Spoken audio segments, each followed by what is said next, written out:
Terima kasih Prof Datuk atas undangan untuk sepatah dua kata. Okey, terima kasih Tuan Syed kerana bertanya soalan, dan soalan ini menunjukkan bahawa maksudnya kita semua bersemangat meneruskan perjuangan kita ini, ya. Jadi, dan juga untuk pelajar EDD, sekarang kita panggil DPT, ya. Pelajar DPT, saya mengucapkan terima kasih, mengalu-alukan kedatangan semua, ya. Dan saya sangat gembira, sangat bahagia, sangat happy sebab ramai yang datang dan bersemangat, ya. Walaupun link belum ada lagi, tapi ramai yang dah tanya dekat mana linknya, sebab kita sama-sama nak dengar, ya. Okey, dan untuk pesan untuk pelajar DPT dan juga pelajar-pelajar lain, ya, kita kena anggap bahawa pandemik ini, ya, sebenarnya merupakan satu opportunity, ya, opportunity rather than satu threat kepada kita. Kita melihat the positive side, ya. Jadi apa yang saya nampak inilah peluang kita untuk kita mengkayakan diri kita dalam bentuk kemahiran inilah digital, ya. Kita kena jadi macam nilah entrepreneur. Kita nampak ada kesusahan, tapi sebenarnya ada kerahmatan di sebaliknya, ya. Dan saya percaya bahawa kemahiran digital tu kita akan gunakan. Apa yang kita lakukan pada hari ini semasa pandemik tu kita akan teruskan walaupun pandemik tidak lagi berlaku, ya. Sebab saya nampak ada banyak benda yang kita boleh lakukan. Nak jumpa anytime, ya. Dan untuk pengetahuan EDD, saya akan buka pejabat maya saya. So nanti secara berkala.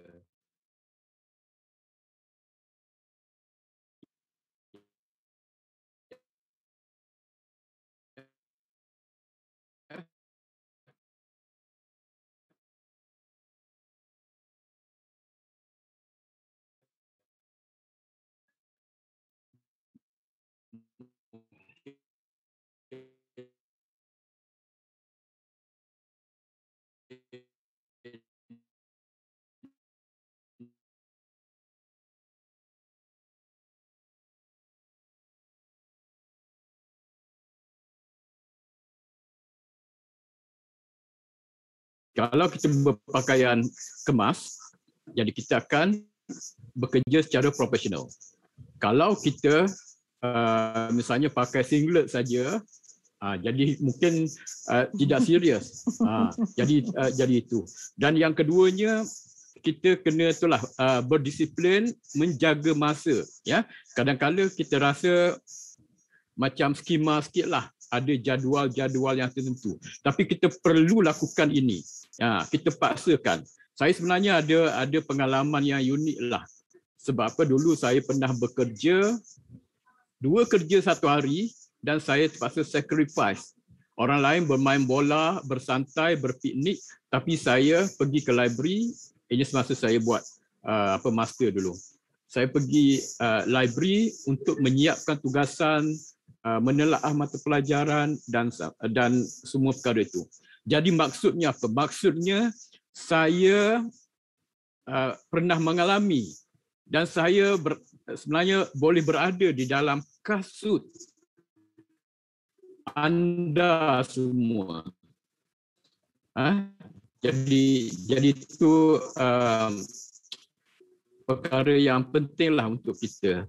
Dan seterusnya perkara yang ketiga, dalam ceramah tu saya letakkan satu hashtag. Apa hashtagnya? Hashtag mana janjimu. Jadi hashtag mana janjimu kita boleh apply dalam banyak perkara. Ya. Jadi setiap orang pelajar buka plan untuk kita. Kadang-kadang kita tak buka kan. Ada plan, ada KPI untuk kita. Misalnya semester yang pertama, expectation apa yang perlu ada. Yang kedua, apa perlu ada. Ya, dan anda patuhi apa yang telah diutarakan. Jadi semalam saya berjumpa dengan 2 orang pelajar EDD dan mereka minta tips. Apa tips saya? Anda kena jadi seorang yang degil. Degil macam mana? Degil. Kita ada rangka kerja, jadi kita degil. Nak juga sampai pada KPI kita. Walaupun bicara negatif kita, beritahu tak dapat ni, tapi kita kena degil. Kita kena lawan semua itu. Okey, jadi itulah hashtag mana janjimu. Ya, segala jadi manusia dipegang, ini Prof Datuk manusia dipegang pada janjinya, penyelidik dipegang pada research questionnya. Itu pun satu bentuk janji juga, ya. Saya rasa saya kena berhenti sebab rasa macam dah seronok pegang mikrofon. Jadi itu sajalah, sebenarnya saya welcome semua. Saya memang student oriented, sangat suka melihat wajah-wajah ceria, senyuman daripada setiap orang. Bukan setakat pelajar EDD tapi juga pelajar-pelajar yang lain. Jadi walaupun ramai daripada mereka walaupun dah grad tapi masih kontak saya, ya. So kita membina jaringan, ya. Dan bertukar pendapat dan sebagainya. Jadi itu merupakan sesuatu yang indah buat saya. Dan untuk pensyarah lain saya percaya sikap yang sama berlaku. Jadi terima kasih Prof Datuk kerana peluang ini. Okay, terima kasih Dr. Ahmad Zamri. Okey. Tuan-tuan, kalau pelajar-pelajar yang dikasihi sekalian, mana janjimu? Okey. Jadi itulah tanya diri sendiri. Ya, insya-Allah. Thank you. Terima kasih Dr. Ahmad Zamri. Jadi boleh jadi kita open lagi? Ada apa-apa lagi? Okey, Prof Datuk, kita ada soalan daripada ruangan chat, saya bacakan Ya. Okey, ini daripada student daripada Indonesia. Assalamualaikum Datuk. Saya postgraduate student from Indonesia. Alhamdulillah saya sudah selesai semua dalam semester 3. 3 semester seperti yang diberikan oleh penaja Indonesia. Tetapi saya rasa saya belum puas untuk explore aktiviti yang ada di Fakulti Pendidikan, terutamanya kelas fizikal, kerana dari awal masuk Februari 2009 saya sudah mula start kelas online. Apakah ada scholarship atau opportunity untuk menjadi research assistant ataupun ada cara untuk saya berkesempatan melanjutkan PhD dengan scholarship ataupun yang lain? Sebab saya ada kurang informasi tentang adanya scholarship di Fakulti Pendidikan. Saya kurang dalam ekonomi, so saya selalu kompetitif untuk mencari scholarship. Terima kasih. Okey, terima kasih atas soalan tersebut. Ya, kita akur ya, semasa pandemik ini ada yang graduate tanpa dapat datang secara fizikal, especially kalau sarjana yang mengambil motsi itu. Memang scholarship memang dari Fakulti Pendidikan memang tidak ada. Tetapi dari universiti ada, untuk kita ada scholarship emas. Saya rasa lepas ni Puan, scholarship Knight Chancellor. Saya rasa Puan Nadia boleh share selepas ini. Kita ada scholarship untuk pelajar cemerlang, scholarship Knight Chancellor, untuk pelajar antarabangsa pun kita ada sebenarnya. Dan untuk research assistant, hantarlah CV ya kepada, kalau hantar terus kepada dekan akan terus hantar kepada pendidikan punya email, di mana-mana saja yang pensyarah-pensyarah perlukan, kita boleh terimalah ya, kita boleh interview. Jadi scholarship yang ada di universiti adalah daripada Knight Chancellor. Puan Nurul, ada ke informasinya sekarang? Datuk, saya boleh share kan? Yes. Okey, silakan. Boleh share lah.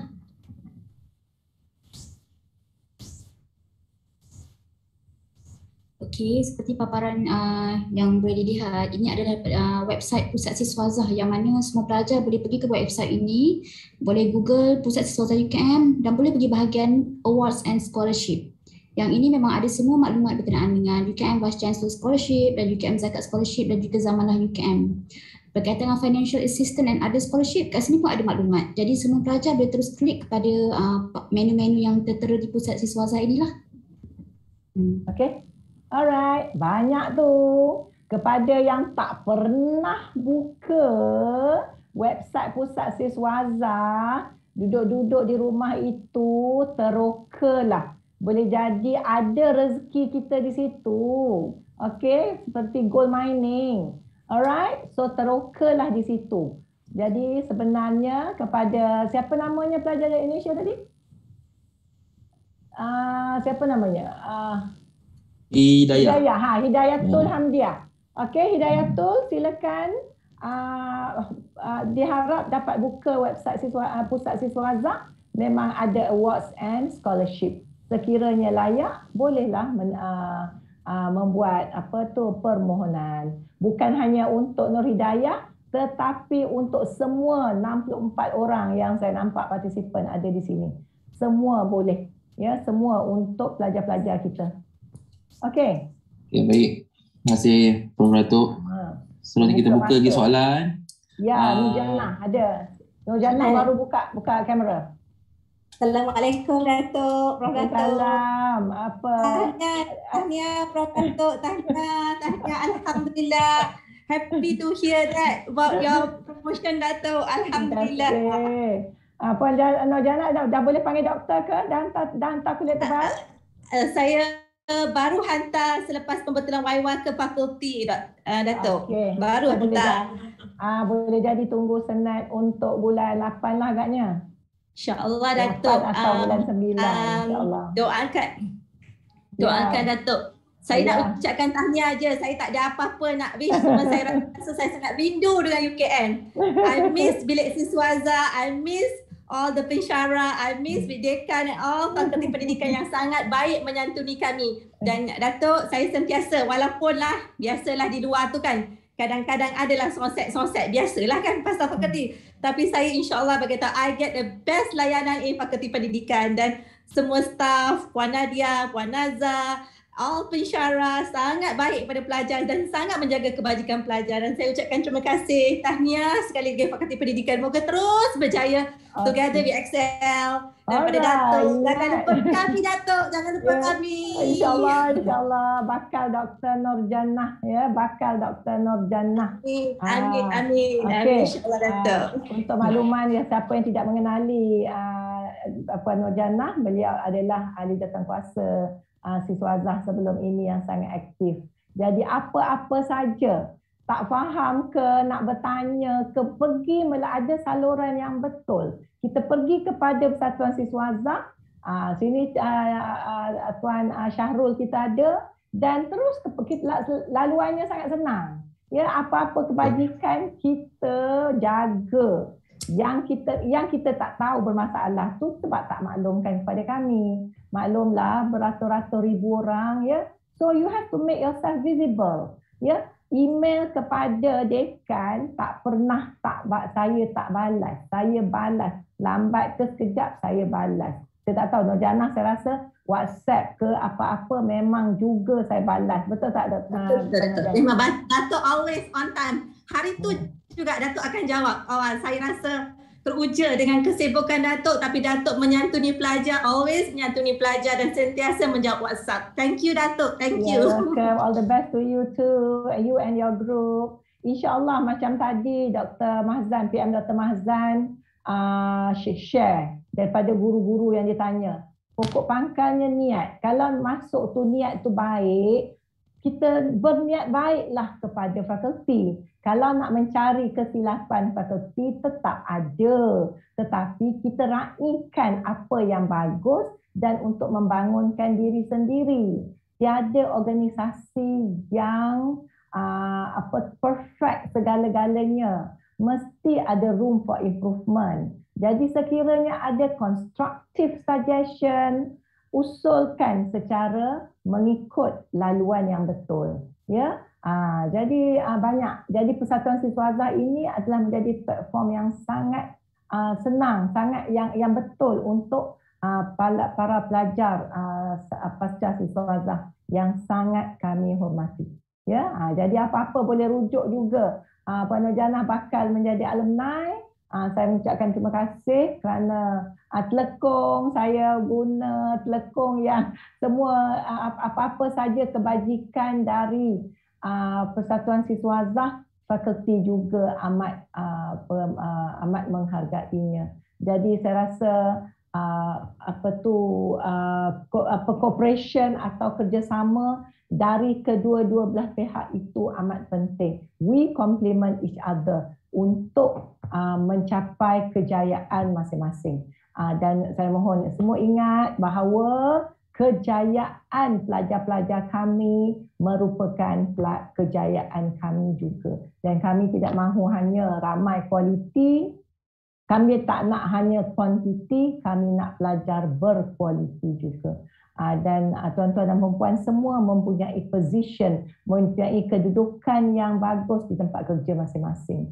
Jadi saya yakin semuanya mempunyai profesionalisme yang bagus dan insya-Allah ya akan mencapai apa yang dituju. Kalau sarjana, sarjanalah. Kalau PhD, PhD lah. Jadi kami di sini sentiasa mendoakan, iringi dengan doa dan agar dipermudahkan jalan-jalan. Okey, jadi kita open lagi ya, Cik Hafizah, ada lagi? Ya, kita boleh buka mic untuk bertanya kepada Prof. Datuk. Kalau tak ada, boleh tanya Dr. Mazlan. Untuk PhD kita ada Dr. Ya. Tarun, Dr. Suzy, ya. Dr. Syawal, Dr. Azamri, semua ada di sini. Kami bersedia di sini. Saya tanya dulu boleh lah? Sure. Ada. Sure. So kalau macam saya pengalaman saya buat master di UKM, saya selalu pergi pendidikan lah, terutamanya library fakulti. Tapi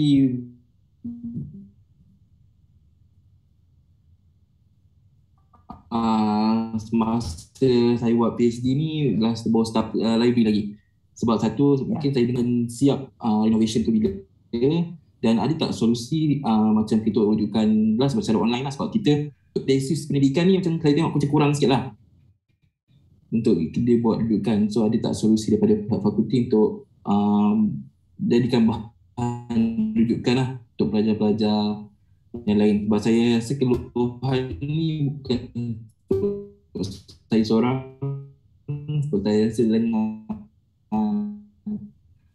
orang-orang beberapa kawan saya cakap lah untuk nak pergi library tu susah. Okey. Terima kasih atas soalan tersebut. Memang beberapa kali telah ditanya. Fakulti memanglah kita ke hadapan, kita cuba merangkuli atau selari dengan teknologi maklumat terkini, dan kita bekerjasama dengan PTSL. Untuk makluman semua tesis kita yang digital tu semua ada di PTSL. Okey, kena rajin pergi. Saya pernah menjadi pelajar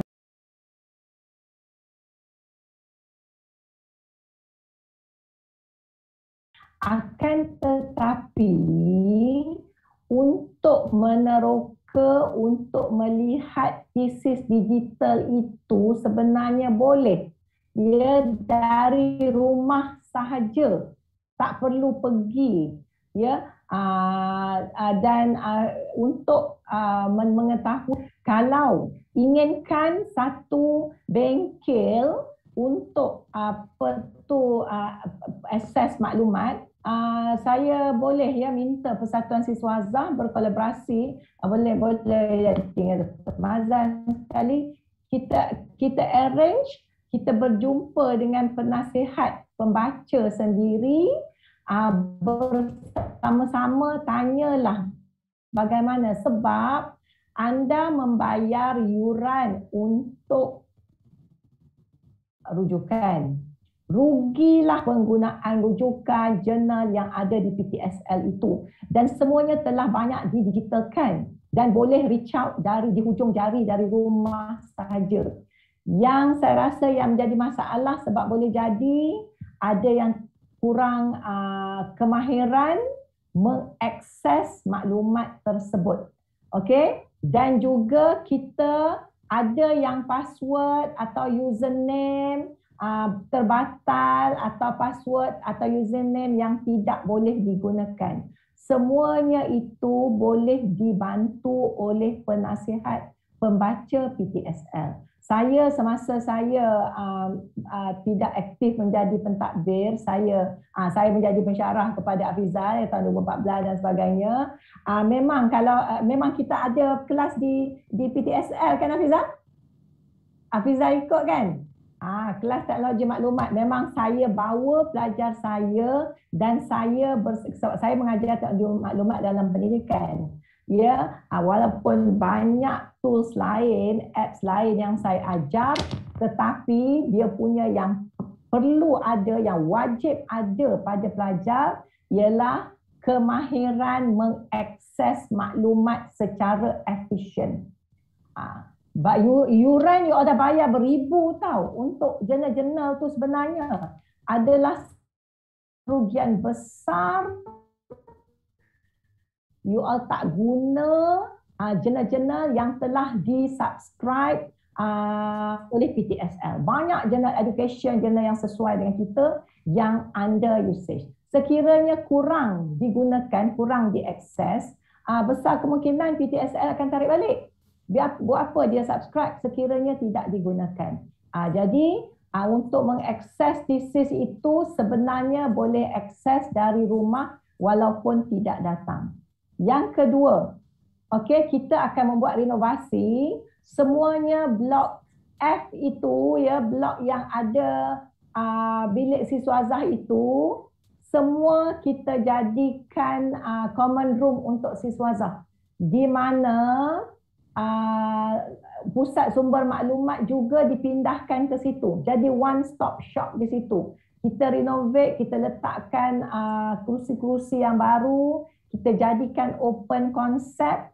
Ya, kita tak ada lagi dah carol-carol tu semua kita hadiahkan kepada kolej-kolej kediaman. Kita adakan open saja di situ. Puan Nadia, kita dah ada ke dia punya? Nanti Puan Nadia akan update juga lah pada saya. Furniture itu kita update dan Encik Azmin akan kita tambahlah sikit peranan beliau. Kita akan ada kios saja di situ. Dan kita akan liaise dengan PTSL sebab thesis semakin banyak, beribu-ribu, dan fakulti tak boleh menempatkan secara fizikal semua thesis itu di pusat sumber. Okey.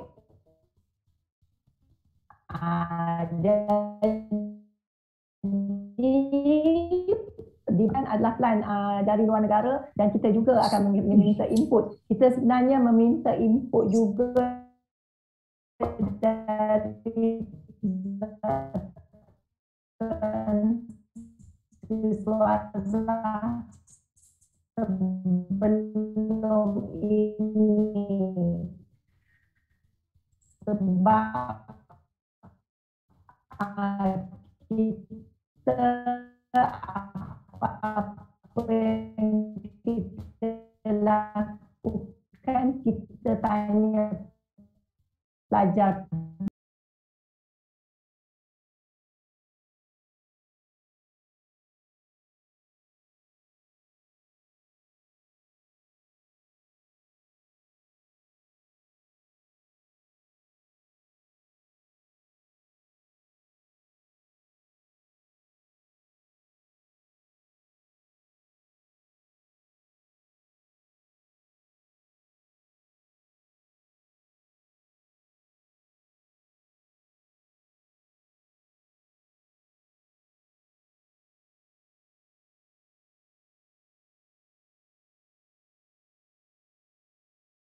Memperkemaskan lagi dengan wajah baru, nak blendkan dengan futuristic classroom yang dari Gerak Minda 1 sehingga Gerak Minda 7 itu. Dan kalau tengok nanti galeri yang di tengah-tengah itu semuanya dah bertukar wajah. Semuanya kita panggil crystal room di situ. Sebab dia macam crystal, dia bukan hitam lagi, bukan legap lagi, dia sudah berkilat-kilat di situ.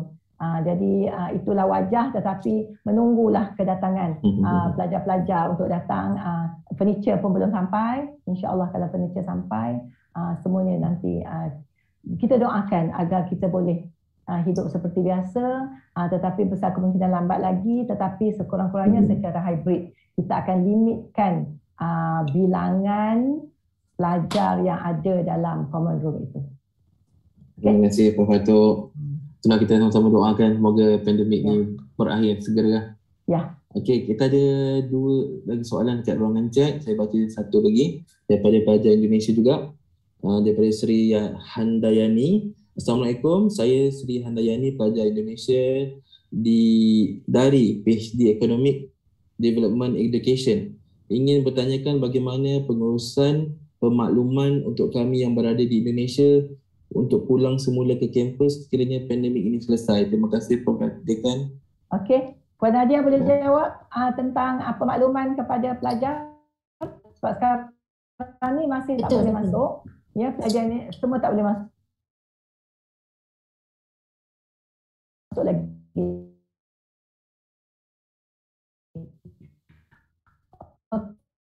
Okey, Puan Nadia silakan.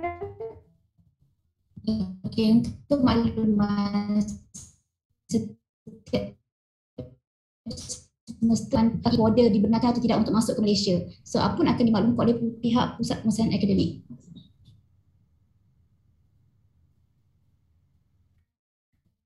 Okey.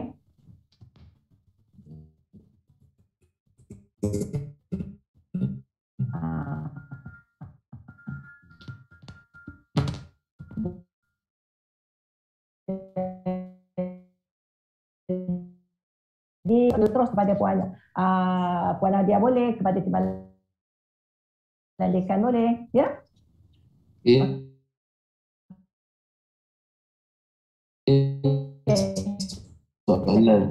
Soalan seterusnya,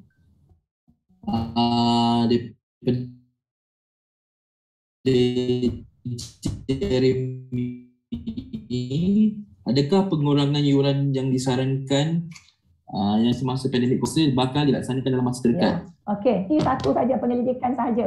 Okey, sarjana yang ada mod ADC. Memang ada pengurangan yuran. Tapi saya rasa yang ini Puan Nadia ada dokumennya juga. Puan Nadia boleh share secara terperinci. Berkenaan apa je Datuk? Pengurangan yuran. Yang ni saya tidak terima sebarang pemakluman pada bendahari lagi berkenaan dengan sebarang pengurangan yuran, tapi kita sedia maklum yang ada dalam akhbar menyatakan ada pengurangan yuran. Ya. Jadi sebarang pemakluman akan diemailkan oleh pihak bendahari UKM kepada semua pelajar lah berkaitan dengan yuran pengajian. Ya. Okey, saya juga dalam mesyuarat Senat, ya, kita apa-apa saja kita akan menurut, kita tidak engkar daripada apa yang disarankan, ya, apa arahan daripada KPT. Dan of course untuk pemulangan, untuk pemakluman berapa persen dan sebagainya, yang itu adalah atas urusan bendahari UKM. Sebenarnya apa-apa saja yuran tidak lalu ikut fakulti langsung. Ya, kita tak menerima 1 sen pun yuran dari pelajar. Semuanya, dan kami hanya menerima wang pengurusan. Itu berapa ribu untuk menguruskan fakulti. Itu sahaja. Yang lain selalu semua daripada bendahari, kepada bendahari. Akan tetapi jangan bimbang, UKM memang sentiasa mengikut arahan. Sekiranya ada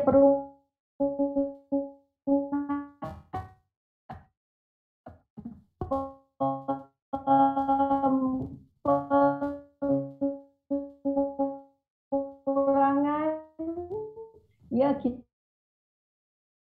akan, tapi pun cara mereka bekerja adalah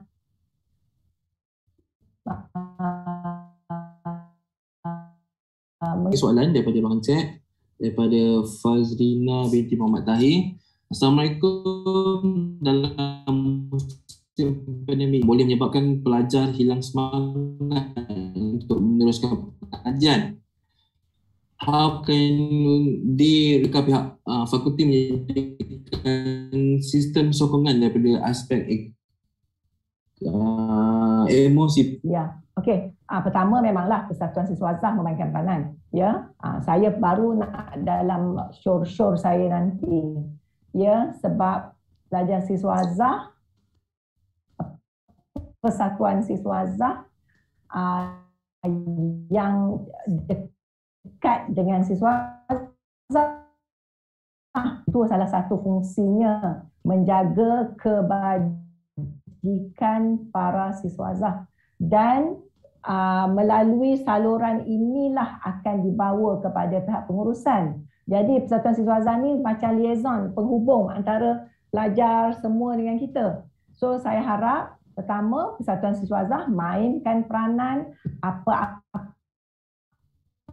saja pengajikan itu bawa ke penasihat siswazah iaitu Dr. Syawal. Okey, salurannya. Bawa ke Dr. Syawal dan kita kalau keuangan dan sebagainya, kita ada rate-nya lah, kita akan bagi kepada yang meninggal dan sebagainya. Alumni pun. Ya, jadi memang kita ada. Dan jangan bimbang, saya rasa salah satunya ialah Dr. Syawal pun. Bila kita akan ada satu seminar antarabangsa mengenai mental health. Ada Prof. Ya, ada 28 Ogos. 28 Ogos. Dalam pada itu, saya sarankan mental health ini telah menjadi sesuatu yang amat serius dalam kalangan komuniti kita, khasnya pelajar siswazah. Jadi selalulah, you can always organize a webinar ataupun organize saja. Okey, kita panggil siapa-siapa. Kita ada ramai kaunselor di Fakulti Pendidikan. Ya, kita ada, dan sekarang kita ada Dr. Izwan, kita ada Dr. PM Saleh. Di sini juga ramai yang boleh memberikan bantuan dari segi emosi, psikologi dan sebagainya. Kita boleh selalu adakan aktiviti. Aktiviti tak semestinya penulisan kajian literatur, kerangka, framework untuk kajian. Tak semestinya yang ilmiah. Ya, perkara yang berkenaan dengan, kan kita kena balance, kognitif, efektif, psikomotor. Okey, yang kognitif adalah all the kebajikan dari segi akademik, ya. Tetapi yang efektif ini, yang melibatkan perasaan ini, yang perlu juga sama-sama kita tangani. Jadi fakulti mengalu-alukan ada webinar mental health dalam kalangan siswazah. Kita jemput siapa-siapa daripada HCTM, daripada hospital kita. Kita selalu sikit buat. Sebab perkara ini tak sukar sebenarnya.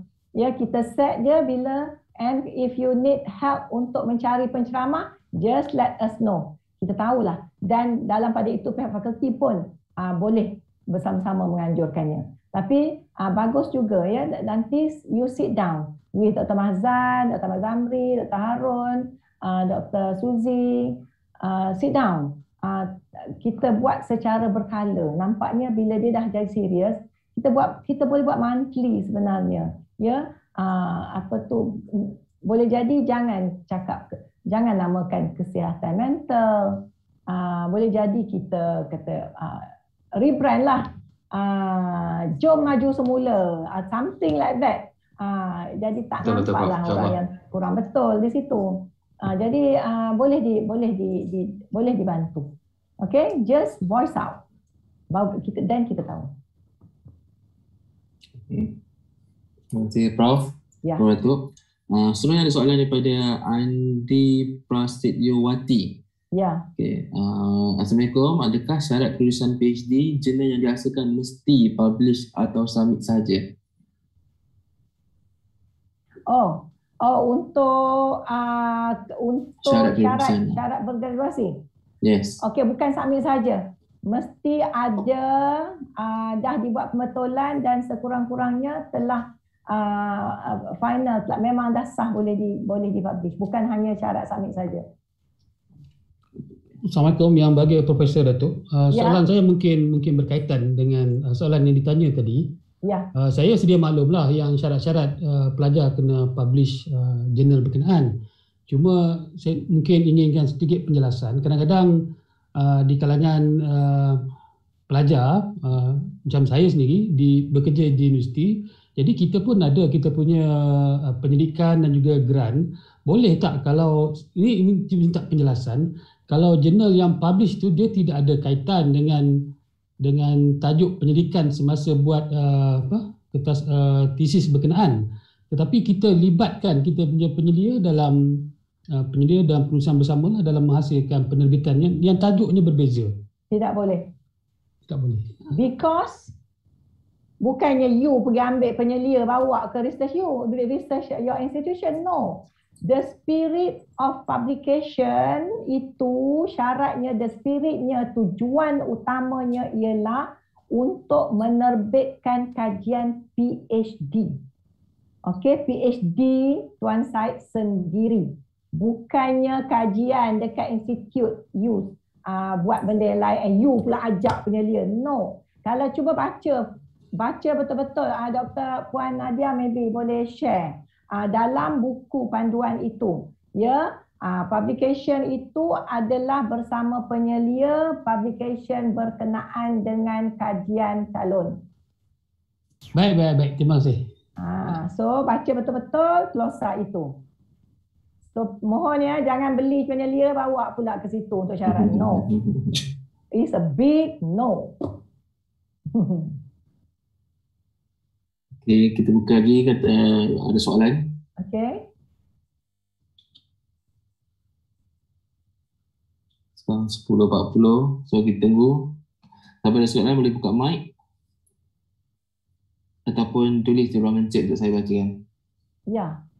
Ramai duduk senyap-senyap dengar. You are good listener ya. Wow, okay. But don't be passive. Kalau kita kan nakkan belajar kita aktif. So kita lah kena aktif. Datuk, mungkin tak ada soalan tapi saya nak memaklumkan. Ya, silakan. Okey, untuk makluman, sebarang borang-borang yang berkaitan dari segi penghantaran notis penyerahan tesis, borang untuk penghantaran tesis untuk pemeriksaan, borang tangguh pengajian dan borang-borang yang berkaitan boleh dimuat turun daripada laman web fakulti ataupun sistem SMP web pelajar sendiri. Dan untuk makluman, mohon guna borang yang terkini untuk notis penghantaran tesis dan juga pemeriksaan. Sebab kita ada latest borang yang bulan April 2021. Okay. Itu saja. Terima kasih. So kita ni kena proaktif ya. We have to be proactive. Thank you Puan Nadia. Sebagai seorang pelajar, dah pula dasar online ini, proaktif. Kita perlu mencari maklumat. Bukannya menunggu bulan jatuh ke riba. Tak ada pun email, tak ada pun. Boleh jadi kita miss email itu. Kita carilah di website, kita tanya kawan dan sebagainya. Jadi satu lagi adalah Telegram Siswazah untuk secara rasmi saja. Tiada jual tudung, tiada jual kerepek, tiada sewa kereta. No. Please be professional. Jangan ambil kesempatan. Ya, that is a very cheap satu promosi murahan. Please, saya tahulah ramai beratus-ratus kat situ, ramai yang akan order, suka je tengok ada jual kaftan, suka tengok ada jual kerepek pedas, saya pun suka tengok. Ya, akan tetapi itu tujuannya salah. Kalau nak buat Siswazah boleh bukalah. Buka Telegram baru Siswazah Santai. Buka saja Telegram Siswazah Santai. Jual lah tudung, jual kereta, rimau gajah, semua boleh jual kat situ. Okay, everything boleh jual. So saya nasihatkan buka Telegram baru. Jangan kacau Telegram Siswazah itu. Alright, so that kawan-kawan tak ada miss apa-apa advertisement, apa-apa pengumuman, poster dari Siswazah, dari pejabat atau dari Siswazah sendiri, atau apa-apa bengkel-bengkel yang dibuat oleh pihak luar yang very beneficial to you. You miss the bengkel sebab bengkel tu satu poster. Lepas tu yang poster sewa kereta tu panjang sangat. Lepas tu disambung dengan kerepek, disambung dengan tudung, disambung dengan kaftan. Lepas tu barulah keluar seminar pula. Lepas tu sambung semula dengan chocolate chip cookies. Okay? Jadi please buka. Saya boleh, saya open, buka. Boleh buka. Siswazah boleh buka Siswazah Santai sebab saya juga menggalakkan entrepreneurship. Ya, saya juga menggalakkan siswazah-siswazah untuk berniaga. Kita boleh dapat pendapatan yang lebih. Tetapi bila defeat the purpose pengumuman, you all miss all the dates, miss pengumuman daripada Puan Nadia dan sebagainya. Itu kerugian dari ramai orang. Okey? Jangan pentingkan diri sendiri. Alright. So Terima kasih Prof. Okay, ada soalan lagi daripada Ozia Osman. Ya. Bagaimanakah cara kita hendak terbitkan buku melalui terbitan UKM berdasarkan kajian kita? Bolehkah pelajar berbuat demikian? Boleh. Menggalakkan. Memang kita ada projek transformasi tesis kepada buku. Okey, memang kita ada projek itu dan semuanya 100% dibiaya oleh fakulti. Jadi tapi selalu siswa ini selepas dia habis tesis dia, ada yang sedang menunggu viva dah start, bukan sedang menunggu viva, selepas dia siap buat penbetulan, kita akan ada bengkel secara berkala. Dan untuk memang Prof. Dr. Zamri Mahmud yang menjadi penyelaras ketuanya di fakulti, dan kita dah berpuluh-puluh buku. Pelajar saya sendiri pun dah banyak yang telah membuat transformasi tesis kepada buku. Sebab tesis itu bukan boleh publish begitu saja. Dia perlu menjalani proses untuk menukar format tesis kepada buku penyelidikan. Modul kita tak sponsor. Kita hanya sponsor buku penyelidikan sahaja. Sebab amat berprestij, diterbitkan oleh penerbit UKM. Sebab semua penerbit universiti, UM ke UTM sebagainya, semua consider sebagai penerbit tersohor. Jadi semua yang buat PhD, yang buat master secara penyelidikan sahaja, bercita-cita besarlah untuk menerbit tesis anda itu kepada buku penyelidikan. InsyaAllah Fakulti Pendidikan murah rezeki kita boleh sponsor untuk penerbitan tersebut.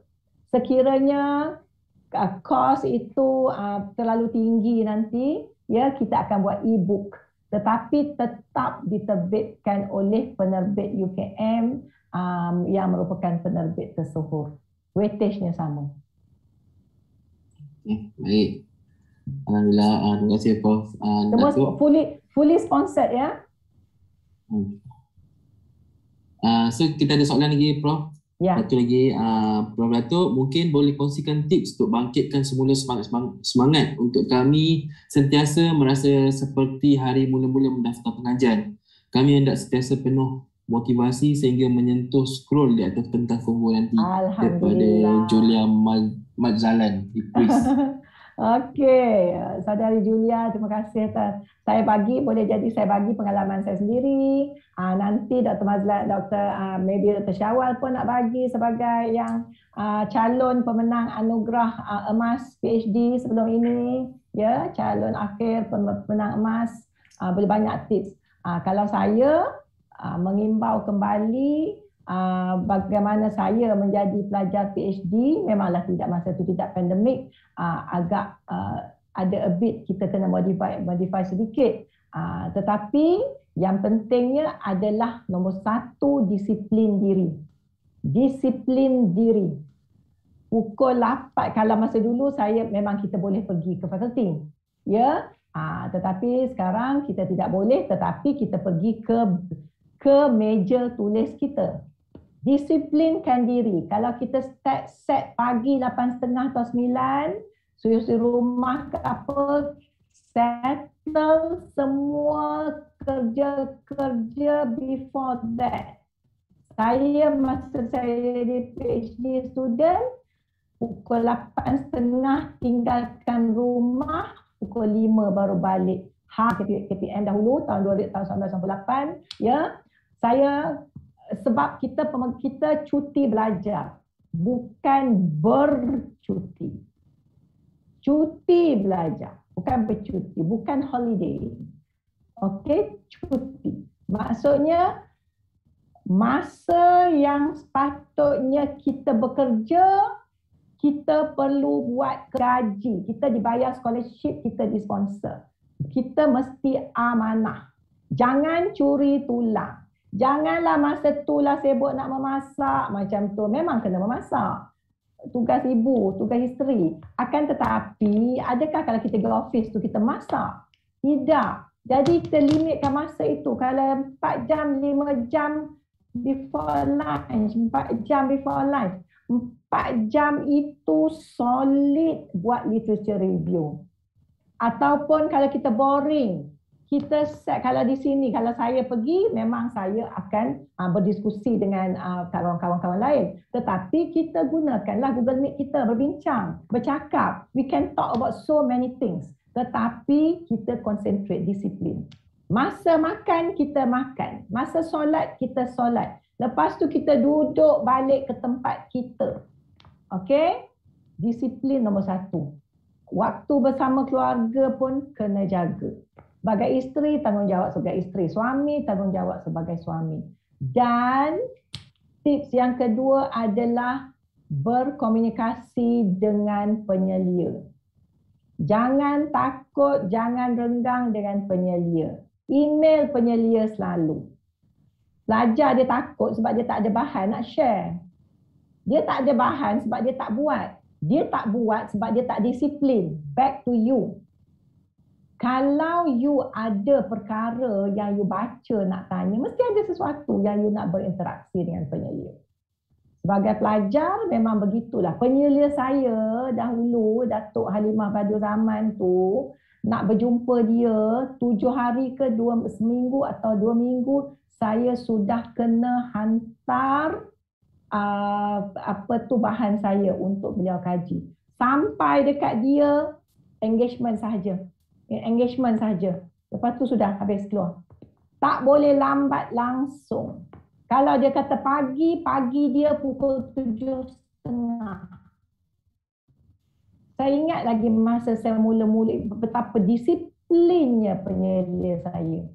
Dia yang membentuk diri sendiri. Saya ingat lagi. Okey. PA dia kata datang pagi. Dia ingat saya faham pagi Datuk Halimah pukul 7.30. Rupanya saya ingat pagi dia pukul 8. Saya pergi pukul 8. Saya pergi kepada penyelia saya. Saya sampai ketuk pintu. Oh, Noraza, you are late. Dia tak terima saya hari tu dan seminggu tu no. Dia kata there is somebody else waiting for me at 8 o'clock. So make another appointment. Saya kena tunggu seminggu lagi. Betapa disiplinnya beliau dan membentuk diri saya sendiri untuk berdisiplin.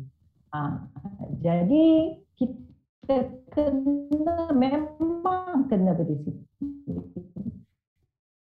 Jadi penyelia juga dan saling berinteraksi. Dan apa yang saya tunjuk kepada penyelia itu, saya pasti takut apa yang keluar daripada not fit to be a PhD candidate. Itu yang saya paling takut keluar daripada mulut dia. Okay? Itu yang menjadikan saya always well prepared. I read a lot, seriously, dan kita bertanya dia dan sebenarnya dia baik. Selepas dah habis benda tu kan, dah collect data, dah banyak menulis, saya menjadi sebab dengan beliau menjadi sebab macam kawan. Sampai sekarang pun menjadi seperti kawan. Sebab beliau banyak membentuk, we have life together masa tu. Dan walaupun sekarang masa pandemik, anda semua boleh email, boleh ber-Google Meet.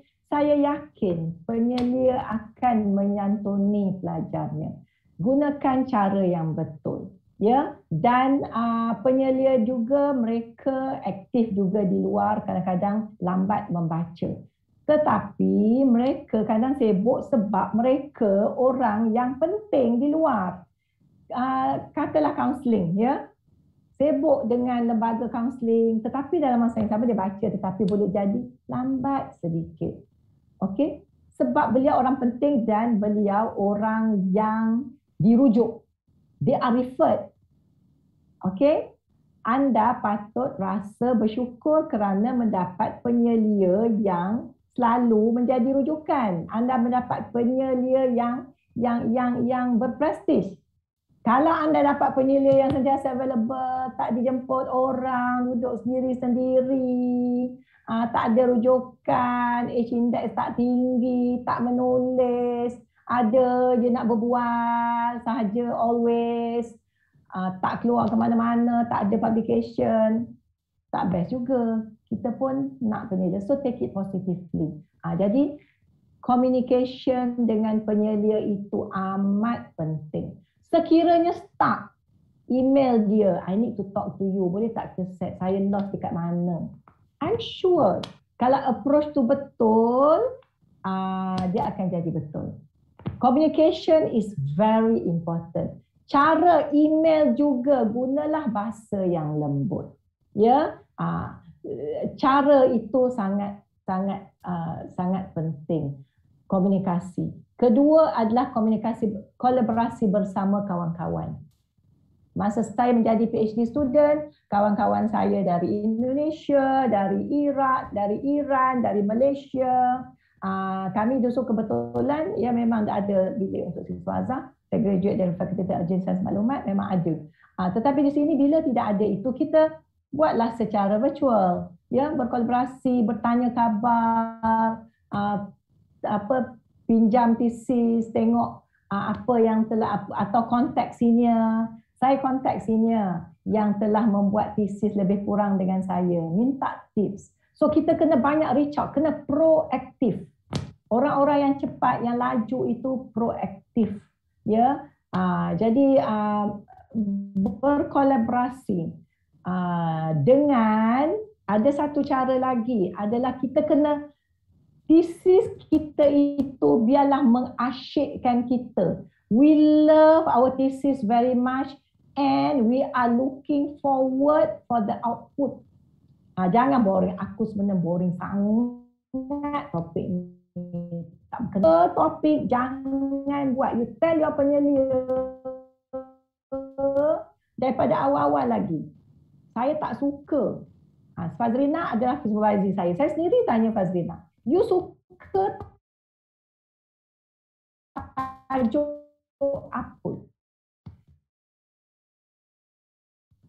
I told her, I want you to enjoy your research, tajuk room you akan kat. Tetapi sekiranya you tanya saya, you kata saya tak ada tajuk lagi. Okay? Jadi ramai juga yang dah graduate begitu. Ada yang alumni yang telah menjadi dalam grup ICT saya itu dah ramai. Saya pergi keluar negara, saya present kat mana-mana, saya jumpa tesis yang saya jumpa tajuk yang best, saya bawa balik. Ada beberapa pelajar saya yang mengambil tajuk yang hasil daripada saya pergi ke luar negara, saya bawa balik tajuk itu yang baru, yang di luar negara telah present, tetapi kita boleh bawa ke dalam negara kita customize method dia, reka bentuk dia kepada Malaysia. Jadi tajuk kena tajuk yang you enjoy. Kalau penyelia you kata, kalau yang ini saya tak nak menyelia you sebab saya tak cenderung, saya tak suka. Okay, you have a very right to write to Dr. Mazlan, beritahu saya ingin menukar penyelia kerana tajuk yang saya ingin buat agak bercanggah dengan yang boleh atau kemahiran yang ada pada penyelia yang diberi. That consider a very valid reason. So email tidak tapi kena awal. Jangan dah 7 semester baru nak tukar penyelia, nak tukar tajuk. No. Menukar penyelia, menukar itu pun ada tarikh, ada semesternya. 2 semester atau 3 semester saja Puan Nadia, ya?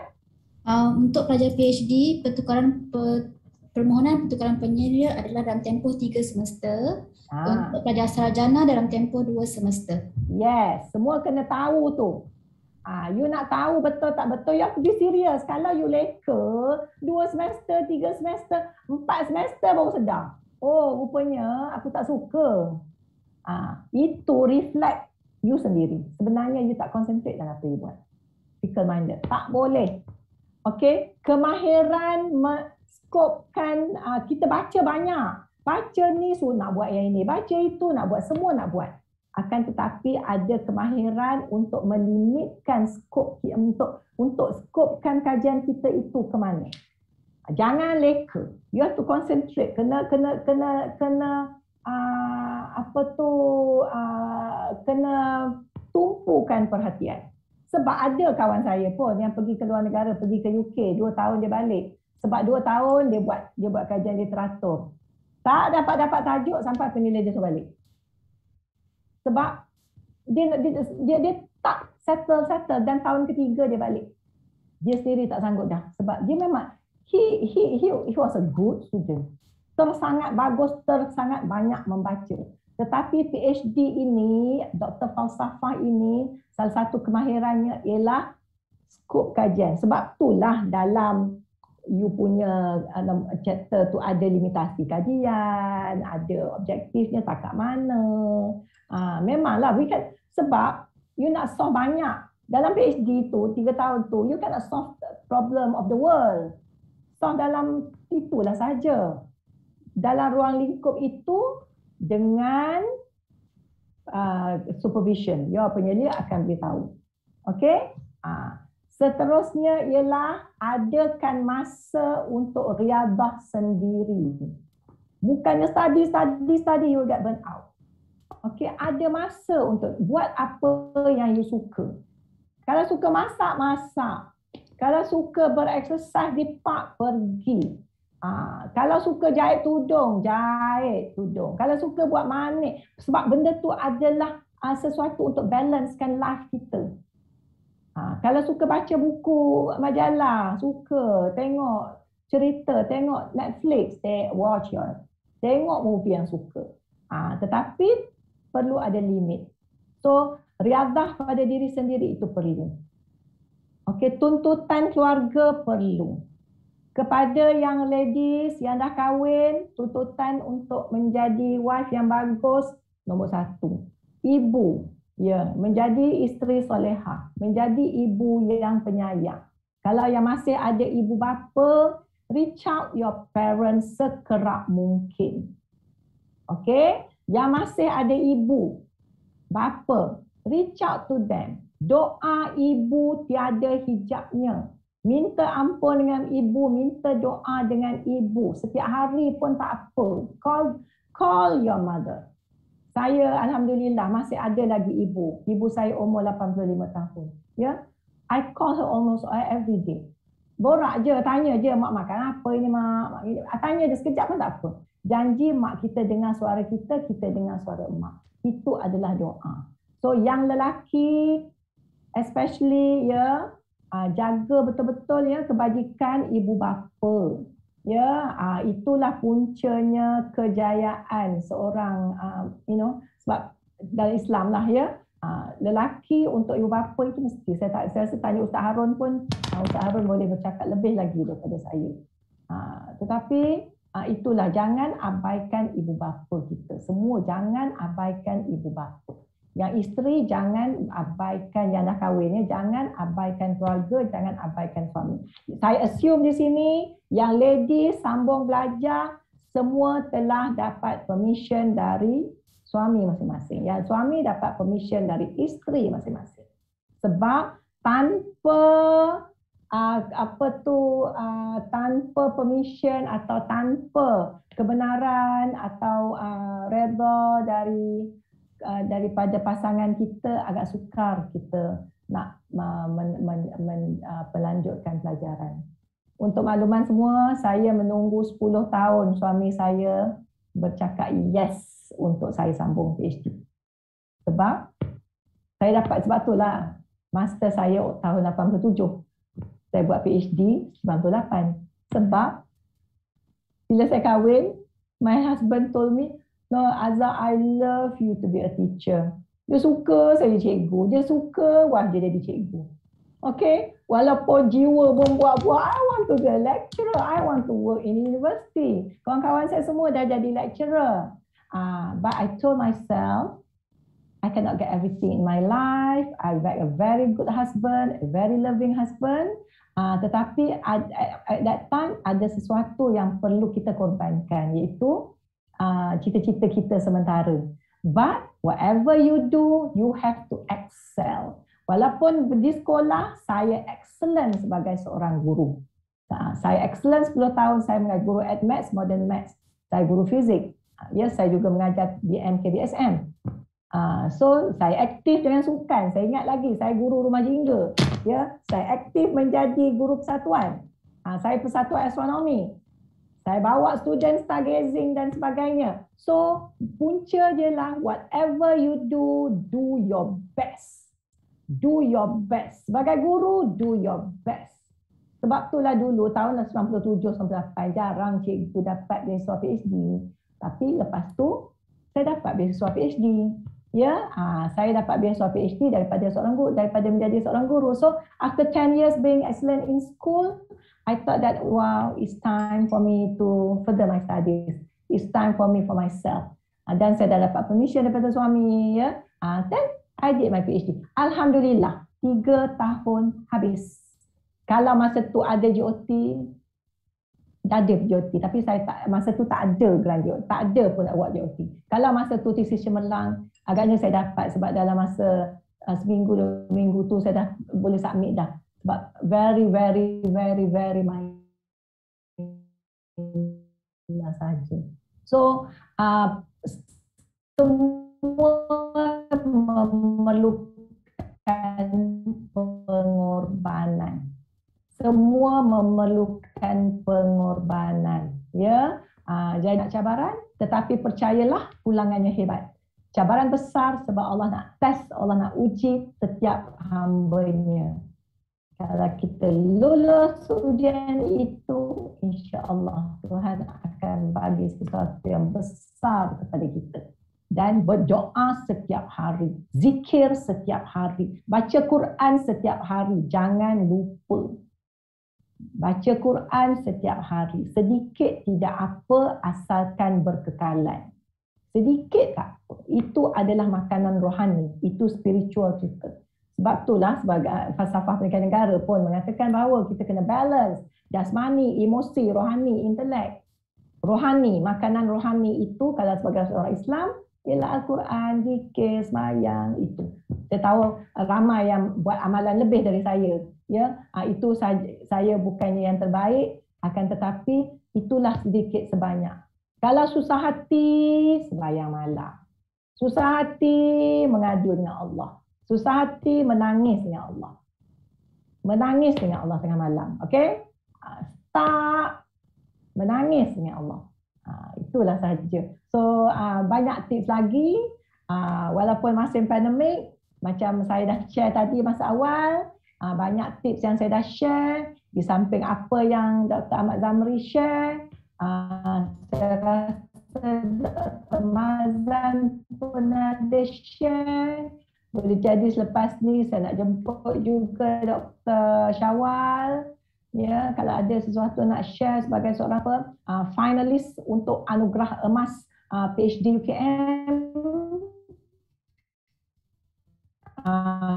boleh juga share. Ya, okey, saya nak mohon izin untuk invite Dr. Syawal untuk share tips. Baik, Assalamualaikum warahmatullahi wabarakatuh. Terima kasih kepada Profesor Datuk Nur Razak Nordin atas jemput dia spontan saya bercakap. Okey, saya sangat bila saya melihat kesungguhan Prof. Datuk dalam menyiapkan PhD, saya tahu perjalanannya bila saya membayangkan macam mana saya juga menyiapkan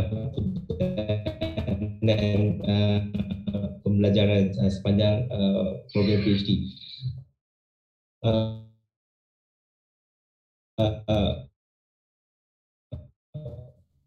Walaupun saya belajar dekat UNA di Universiti Kebangsaan Malaysia, sebagai contoh di Universiti Kebangsaan Malaysia di mana dia memberikan sokongan penuh kepada pelajar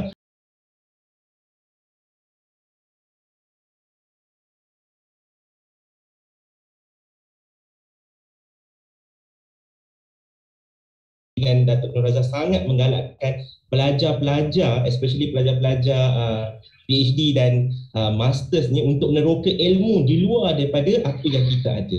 Jadi apa mesej utama saya nak bagi tahu, sebenarnya pembelajaran belajar semasa PhD ni bukan hanya antara kita dan supervisor kita saja.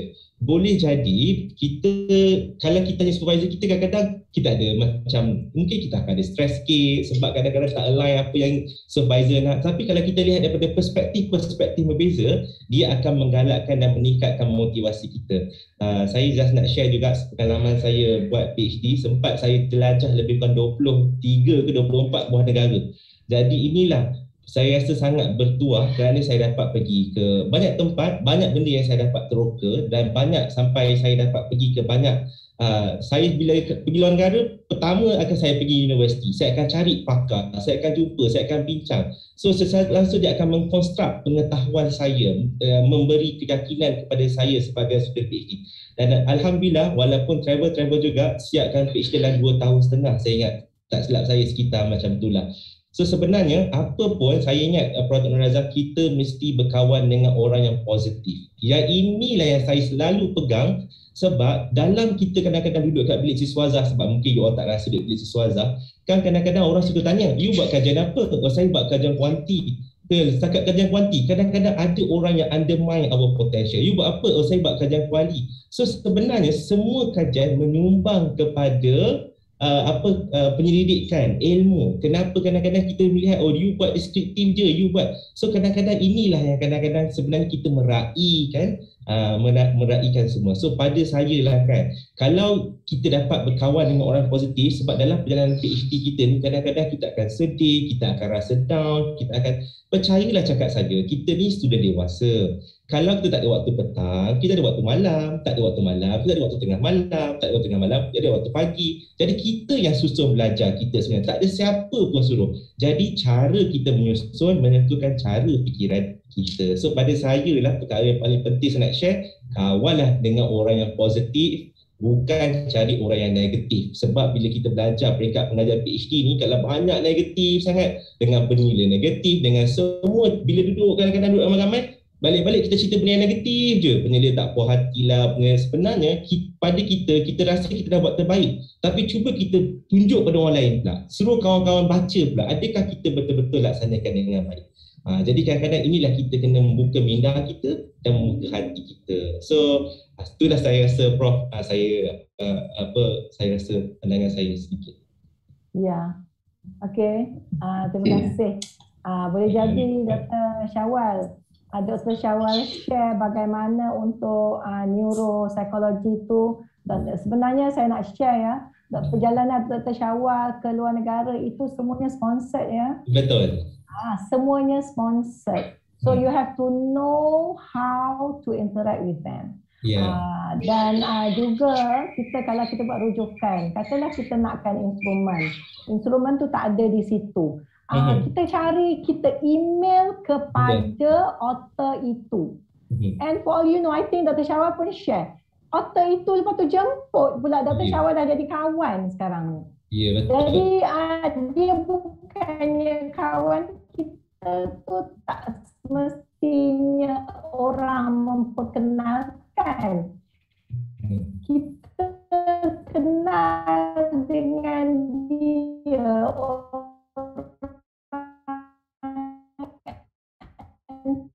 international itu kita kenal dari kita quote reference yang kajian dia. Jadi dia sangat rasa berbesar hati dan dia interact balik dengan kita dan jemput kita pula. Kalau I enjoyed reading your article and title apa dalam jurnal mana, it really fit, it can be fit can be part of my literature review in my research.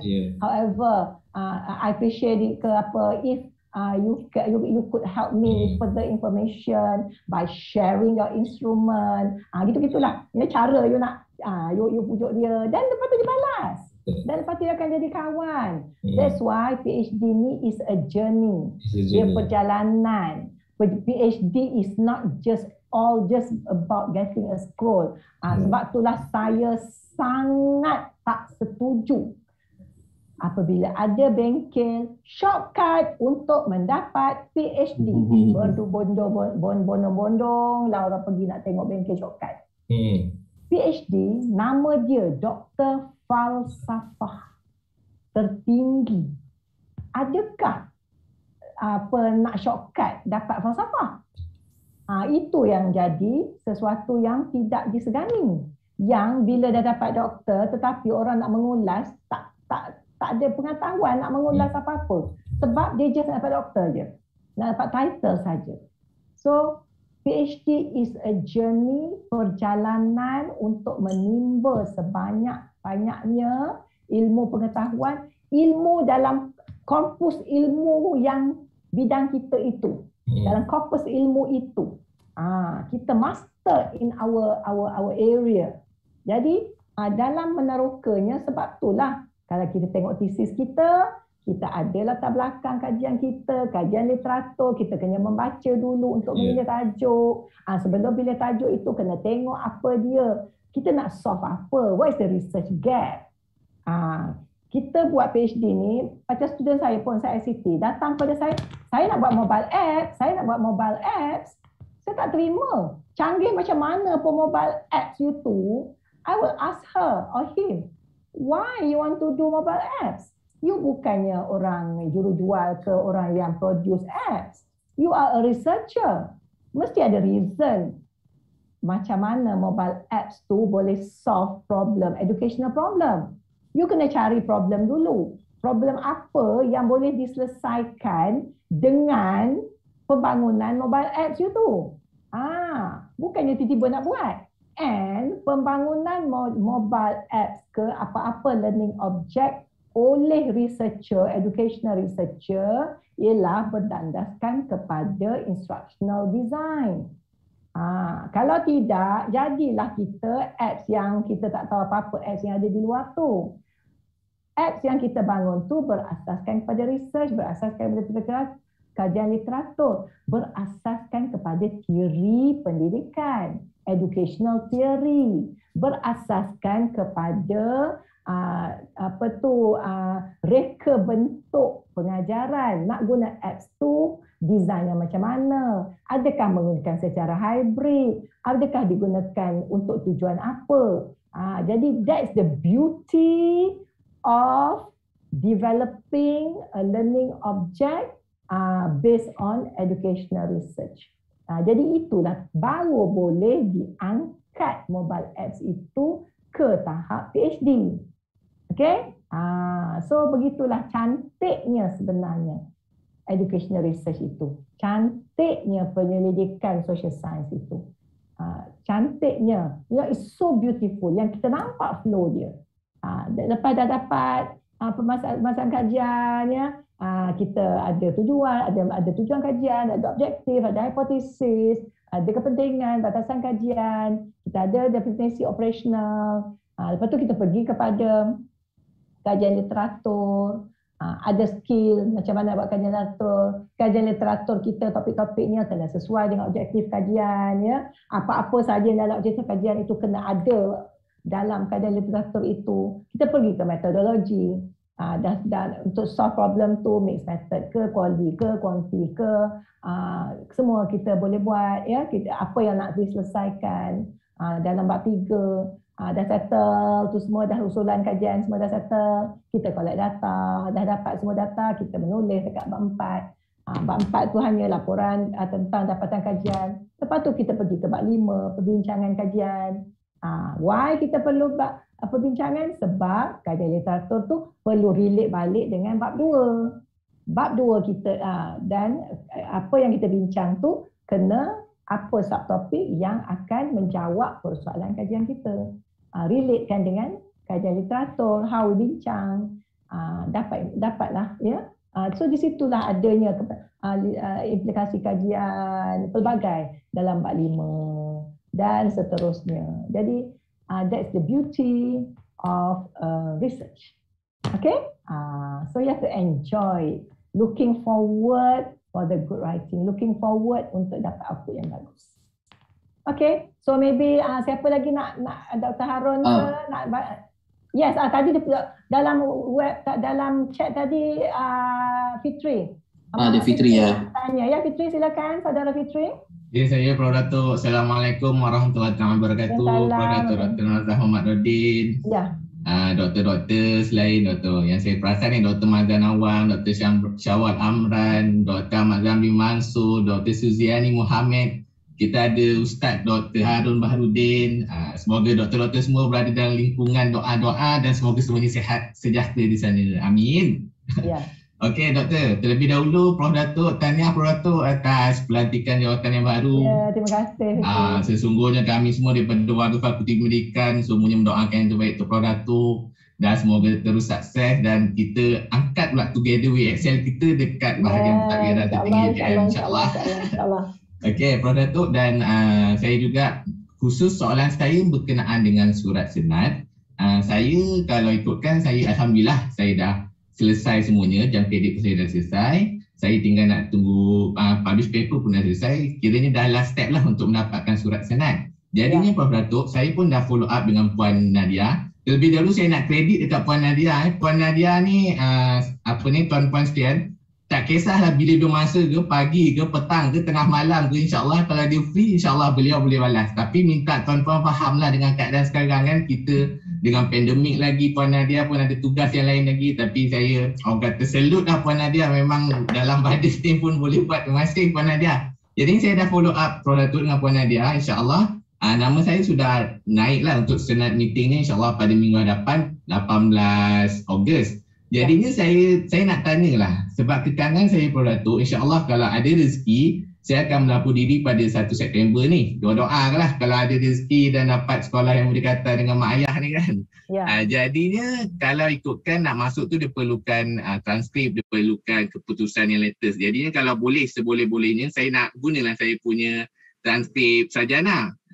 Kalau kata ikutkan 18 Ogos ni baru senat meeting, adakah kemungkinan saya boleh dapat surat senat tu dalam jangka masa beberapa minggu tu sebelum 1 September? Sebab saya difahamkan pihak fakulti melalui Puan Nadia sendiri pun nak apply untuk surat ataupun surat pengasahan tamat belajar. Jadinya bagaimana kalau ada apa-apa cadangan ataupun solusi daripada Prof Datuk dan Puan Nadia ataupun pihak fakulti sendiri, sebab yelah rasa macam sayang pula tak dapat kita gunakan transkrip master tu kan.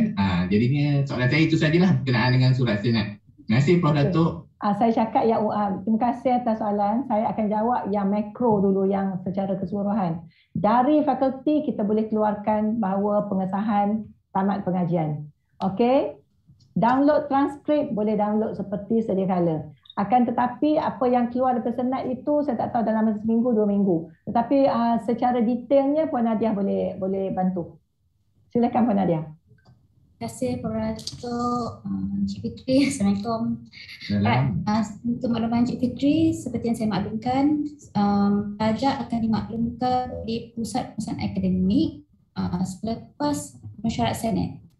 Jadi saya tak pasti berapa tempoh lama tu, tapi jangkaan saya sebelum 1 September tu insya-Allah dah ada. Berdasarkan yang saya dapat email makluman daripada pihak pengurusan akademik, yang sebab bila PPA emailkan kepada pelajar, saya akan dapat salinan email tu juga. Jadi berdasarkan trend-trend tu saya nampaklah dalam tempoh 2 minggu insya-Allah akan dapat surat senat. Tapi dia kena lepas mesyuarat senat tu dululah. Dan selepas itu nanti akan ada prosedur-prosedur yang pihak PPA akan emailkan kepada pelajar dari segi nak dapatkan kalau nak minta post scroll bagaimana, nak minta post transkrip bagaimana, memang akan dimaklumkan. Dan sekiranya sebab ni kes-kes yang berlaku pada semester ini, saya perasan pelajar muat C ada dinaikkan yuran charge pengajian walaupun mendaftar proceeding, memang boleh terus maklumkan kepada saya sekiranya masih ada lagi status invoice tunggakan dalam sistem e-kewangan pelajar. Sebab kita akan minta unit kewangan pelajar untuk buat penjelasan dan saya akan sertakan sekali dengan bukti-bukti yang pelajar memang mendaftar proceeding pada semester ini. Sejajar Cik Fitri. Terima kasih Datuk. Okey Fitri, adakah telah menjawab?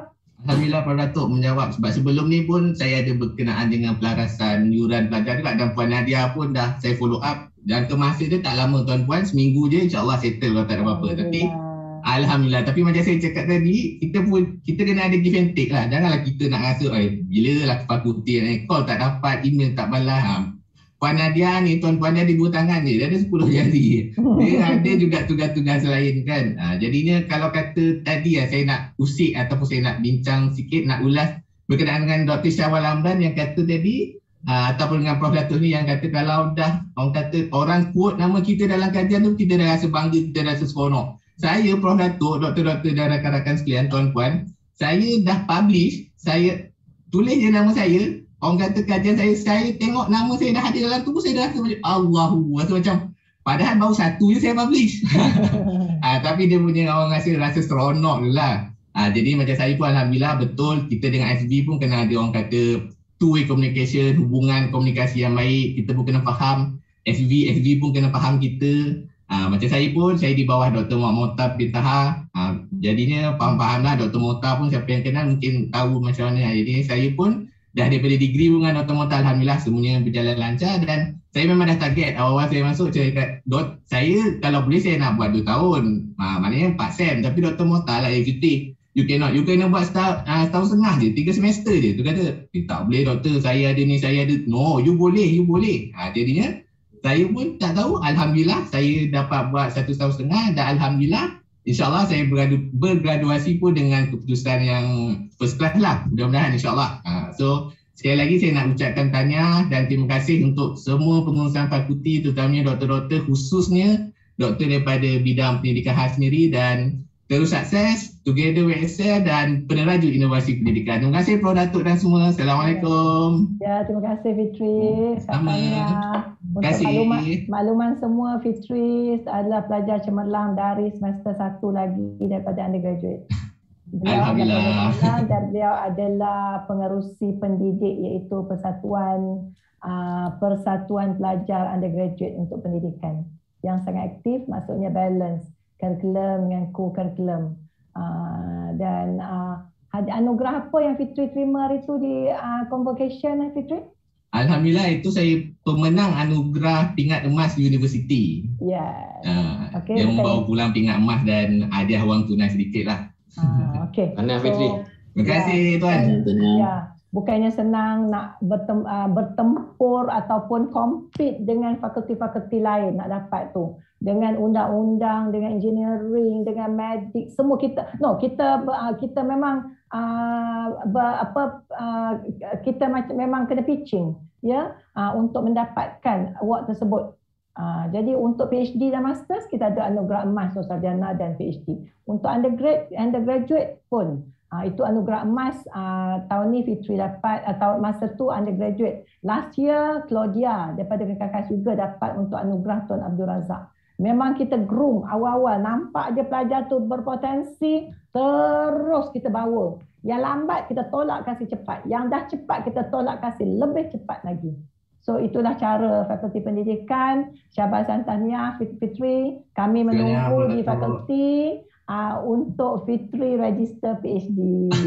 InsyaAllah, doa-doa kalau rezeki. Dan menjadi pelapis pensyarah di fakulti nanti untuk pendidikan. InsyaAllah Prof. Datuk, terima kasih atas doa. Terima kasih semua.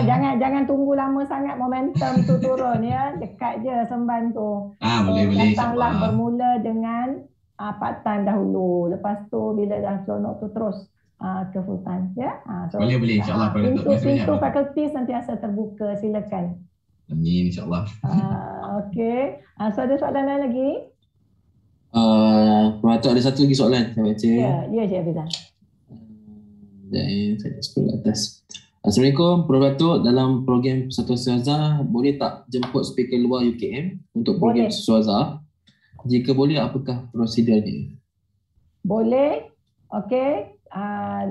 Proposal dengan Syarul, dengan Cik Syarul dan tim. Sebab itulah saya rasa Dr. Mazlan pun bersama Dr. Mazlan untuk setiap tahun atau setiap setengah tahun listkan terus semua aktiviti yang nak dibuat. Dan proposal itu bawa list dan buat proposal. Ya, bajetnya sekali. Bajet tu ialah walaupun tak ada makan minum sekarang tetapi honorarium kepada penceramah. Okey, letak terus bajet itu. So far fakulti sentiasa sponsor, fakulti tak pernah reject. fakulti sponsor semua. So but the idea must come from you too. Kalau kita yang buat, kita mana tahu siswaza suka atau tidak. So nasihat saya, Satuan Siswaza, buat survey, hantar Google Form kepada semua siswaza, tanya mereka aktiviti atau bengkel, topik bengkel yang bagaimana yang mereka perlukan. Last minggu atau 2 minggu, seminggu ke. Lepas tu dapat tu, then you design based on what they want. Jadi mudahlah. So kita tahulah, oh ini bengkel yang dikendaki. So kalau selama ni pun kita banyak invite orang daripada luar. Tetapi yang daripada luar tu semua kami kena tengok CV dia dulu. Okay? Semua kena, Dr. Syawal, Dr. Mazlan, semua akan tengok CV dahulu.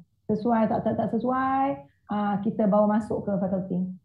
Saya yang shortcut tu memang saya discourage. Ya, yang di kesempatan ini juga saya wakil Persatuan Siswaza mengucapkan terima kasih kepada Prof Dato' kerana selalu support kami buat aktiviti-aktiviti daripada topan ke tahun ni. Semua memang Prof support selalunya. Sentiasa. Always. Dan juga program webinar antarabangsa yang akan dijadual berlangsung pada 28 Ogos juga Prof Dato' dan lain-lain untuk pengetahuan. Kita jemput 2 speaker daripada University of Oxford dan juga University of Hamburg dari Germany juga. 2 orang speaker kita jemput. Pada 28 Ogos nanti insyaAllah. Dan juga seorang doktor psychiatrist daripada Hospital Kajang sebagai speaker. Jadi jemputlah semua tu ada. Nanti kita akan sharekan poster. Ya, cepat viralkan poster tu. Yes. Jadi itu adalah Hussein Network juga. Dr. Syawal tu kawan-kawan dia tu daripada Hamburg dengan Oxford. Betul, Dr. Syawal yang banyak beri. Okay. So dialu-alukan semua untuk hadir secara maya. Okey, kalau di Budiman Budiman tu dah lama kita ada kanopi kat depan tu. Betul, lagi meriah ya, Prof? Lagi meriah, memang. InsyaAllah didoakan agar peristiwa event sedemikian akan berulang lagi di masa hadapan. Okey, anything else? Okay, ada lagi soalan dalam chat tak ada? Kalau ada boleh buka mic.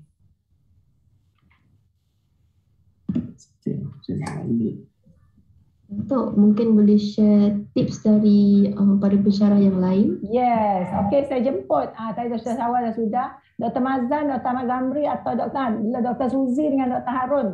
Belum bagi tips lagi. Dr. Harun maybe?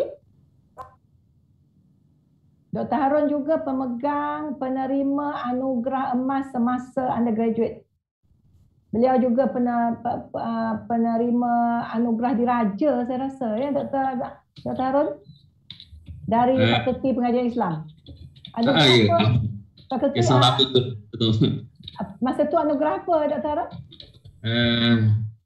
Anugerah diraja. Dr. Harun juga.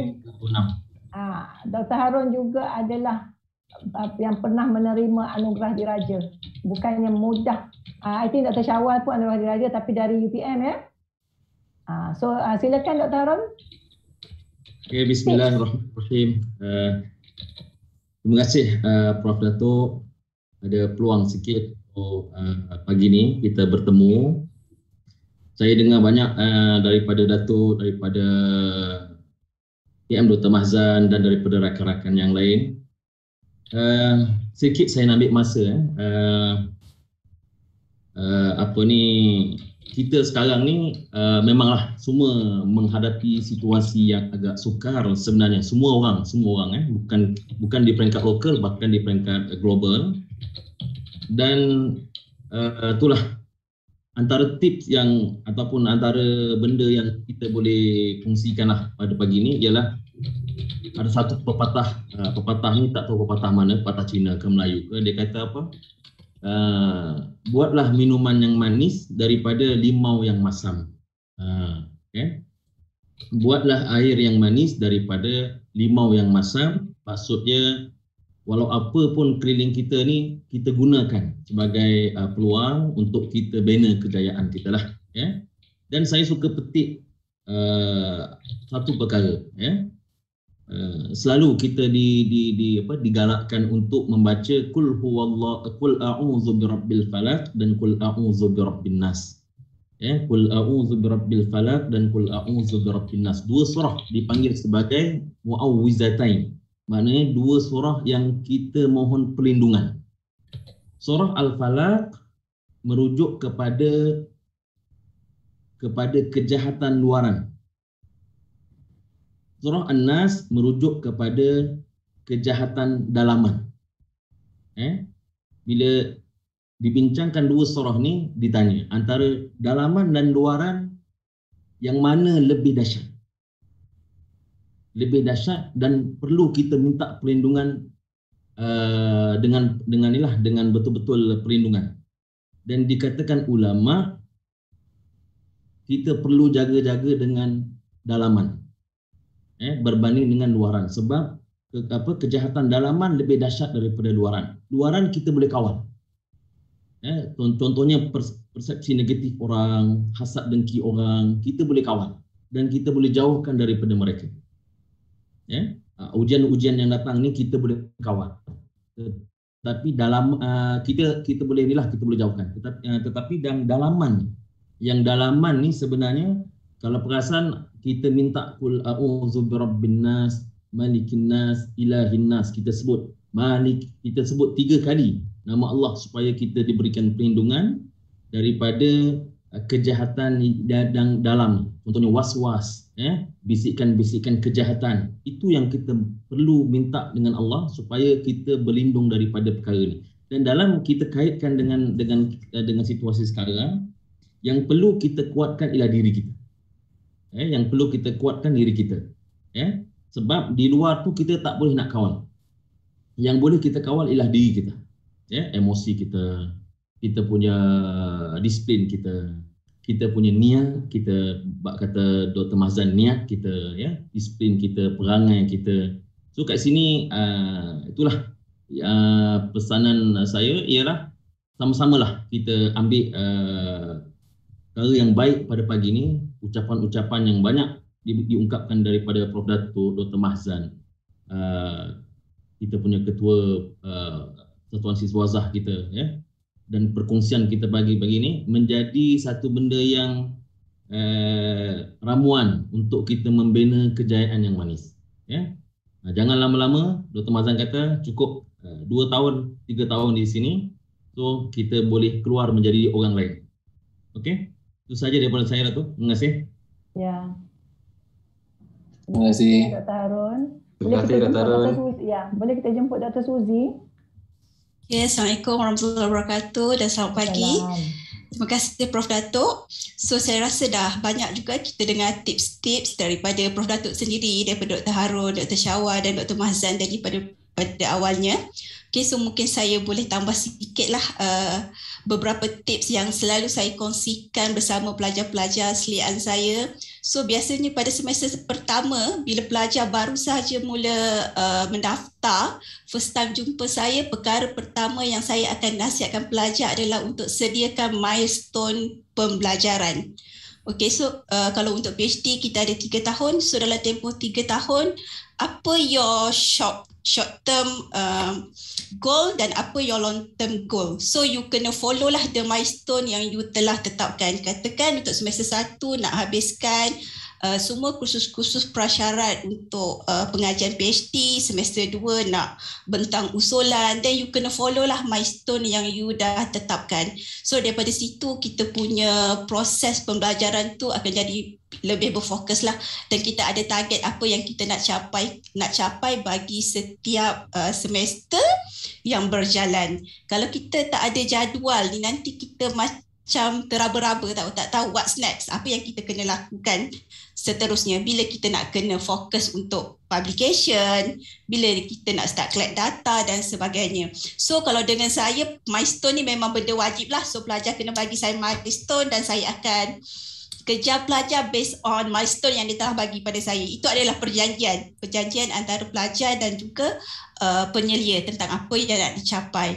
Dan tips yang kedua adalah sepanjang tempoh buat PhD ni, penyelia adalah antara orang yang rapat lah dengan kita. Okay, so jadikan penyelia sebagai rakan baik anda. Okay, so kalau ada masalah ataupun bila buat research tu, kadang tu kita ada kita rasa macam kita tak tahu nak apa yang kita rasa kita tak tahu nak mula daripada mana. So boleh pergi semula kepada penyelia, penyelia dan boleh berbincang lah, sebab ada setengah pelajar kadang tu bila mereka stuck ni, mereka pun macam nak tanya penyelia, macam dia pun dia macam ragu-ragu tahu boleh ke benda macam ni, nak tanya penyelia dan sebagainya. So saya rasa jadikan penyelia tu sebagai rakan baik. So kalau walaupun ada masalah selain daripada masalah dalam konteks pembelajaran tu sendiri, mungkin masalah personal yang secara tidak langsung memberi kesan kepada pembelajaran,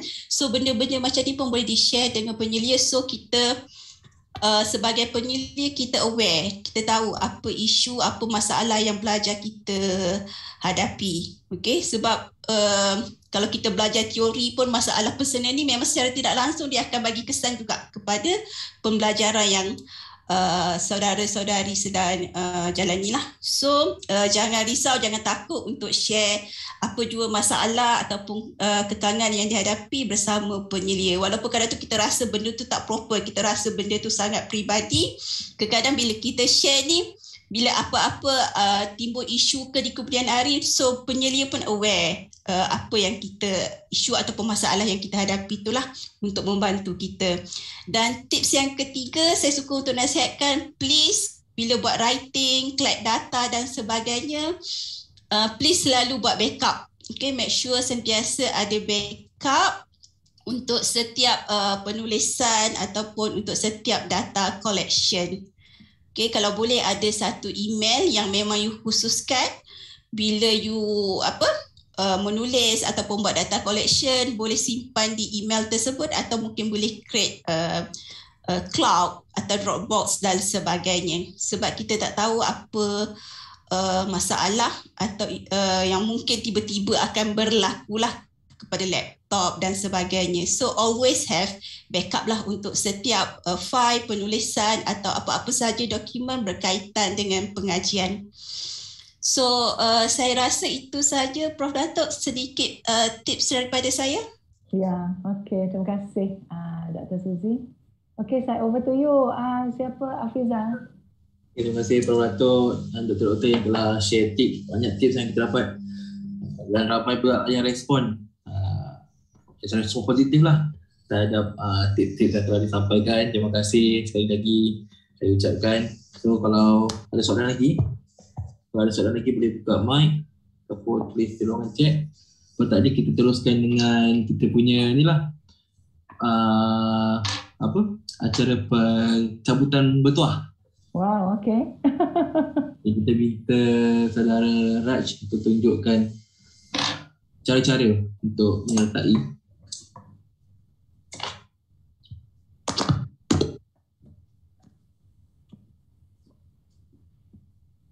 Okey, untuk cabutan bertuah kita Pusaka Ustazah menyediakan 10 hadiah pemenang. So ni adalah hadiahnya. Zal, katanya kita buka untuk semua sekali Zal. Dengan doktor bercara sekali, dengan protokol sekali. Pengacara pun boleh boleh juga.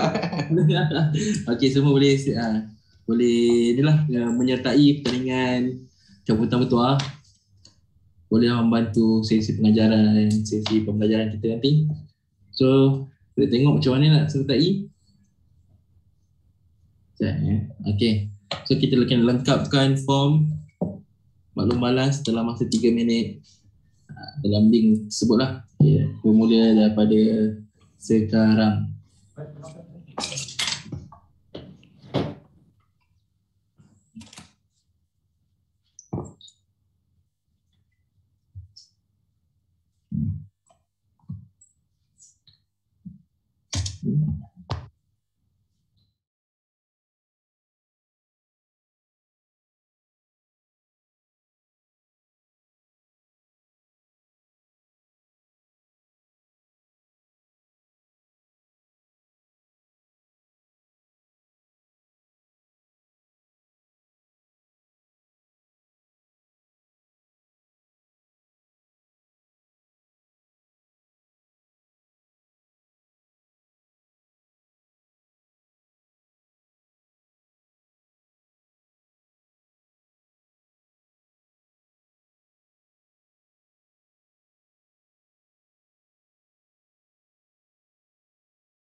Kita lebih kurang 1 minit lagi.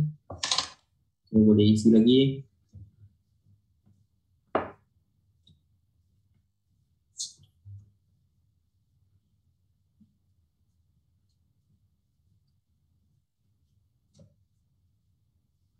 Oh, ada yang minta untuk share link. Raj boleh share link tak kat ruangan chat?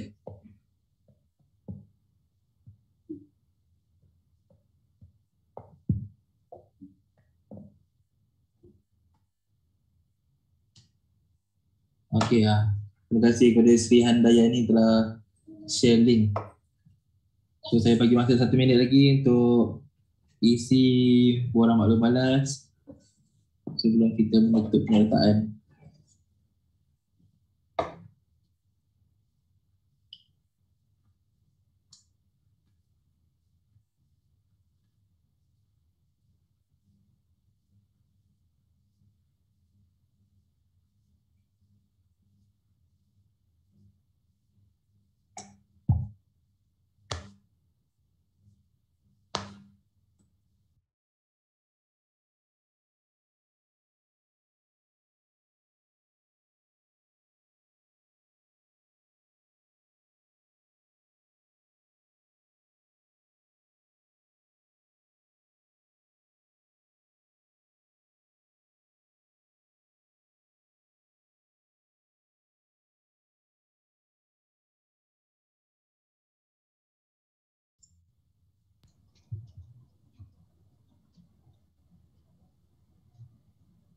Suara mic Fazal. Fazal.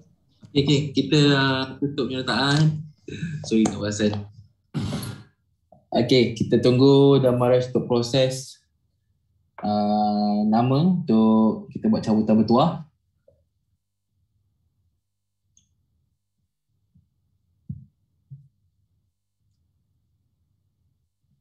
Kita akan pilih 10 nama dan kita akan paparkan dulu semua yang telah menyertai.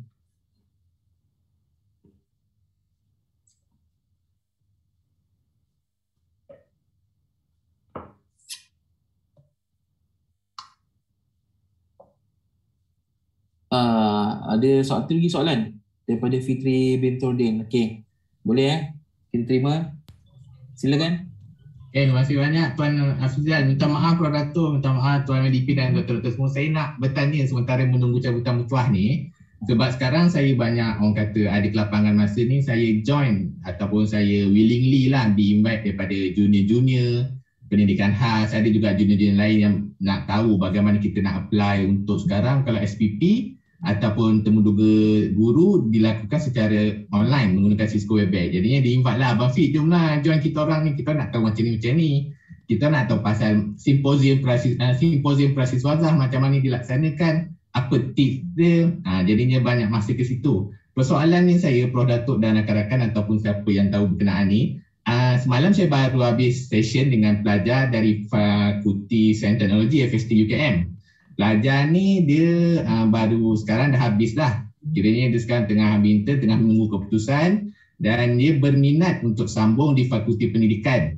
Jadinya dia invite saya, so saya pun macam biasa kita promote lah fakulti kita apa semua. Jadinya persoalan saya Prof. Datuk dan tuan-tuan serta doktor-doktor sekalian, saya nak tanya, sekiranya pelajar dari Fakulti Pendidikan yang orang kata ikhtisas tu mungkin tak ada lagi untuk belajar ataupun untuk dalam bidang pendidikan, jadinya bagaimana? Adakah mereka macam sefahaman saya macam pendidikan khas, pelajar-pelajar perlu mengikuti kursus prasyarat? Tak silap saya ada 5 ataupun 6 subjek. Jadinya macam bidang, dia berminat bidang sains. Jadi kalau macam bidang sains dia ada juga ke bidang subjek prasyarat ataupun bagaimana? Okey, kalau nak Dr. Mazan pun boleh menjawab. Kalau saya minta saya menjawab, tidak ada masalah. Beliau hantar saja application sebab kita pergi transdisiplin. Kalau dia nak masuk ke sarjana pendidikan sains dengan latar belakangnya boleh jadi kurang subjek yang dia kena ambil untuk konten. Akan tetapi sebab beliau tidak ada langsung konten pendidikan, jadi ada 1 atau 2 subjek mengenai pendidikan, kurikulum mengenai isu pendidikan, perkara-perkara begitu yang perlu diambil. Ada 1 atau 2 subjek yang perlu diambil. Tetapi selepas kita semakan program telah lulus, nanti akan hanya ada satu saja kursus yang dia kena ambil untuk prasyarat kepada calon yang tidak mempunyai latar belakang pendidikan. Tidak ada masalah. Okey, Prof. Datuk, terima kasih banyak atas maklumat. Ya, maybe Dr. Mazlan nak tambah apa-apa? Assalamualaikum. Berkaitan dengan permohonan untuk sambung pengajian ni, biasanya saya dapati ada dua kumpulan. Satu kumpulan yang memang very aware tentang dia punya career path dan juga bidang pengajian. Ada satu lagi dia tak tahu, dia hanya minat ketika popular tentang sesuatu. Macam contohnya tiba-tiba dia tengok ramai yang ambil pendidikan khas dapat kerja, dia pun cuba nak masuk ke situ. Kemudian dia tengok tiba-tiba kementerian buka juga bidang sejarah, dia pergi ke situ. Jadi ada dua kumpulan. Satu yang memang dia tahu, yang kedua dia tak tahu, dia main agak-agak dengan pengambil subjek ni, dia dapat kerja. Jadi dua kumpulan ini kena fahamlah, apabila dia nak masuk dalam pendidikan, mereka kena ambil subjek tu bukan satu hukuman, tapi nak memantapkan ilmu pendidikan. Boleh je dia nak masuk ke situ, tapi tapisan kita lakukan bukan kerana kita tidak percaya pada calon pelajar, tapi kita nak pastikan pelajar ini mampu menamatkan pengajian dan menguasai kemahiran-kemahiran itu. Contohnya kalau katakan macam ada pelajar, contohnya dari luar negara pun ada, dia nak ambil bahasa Inggeris umpamanya. Tapi bahasa Inggerisnya tak bagus. Tak boleh nak ambil TESOL. So bila kita bincang, dia more on kepada kurikulum English.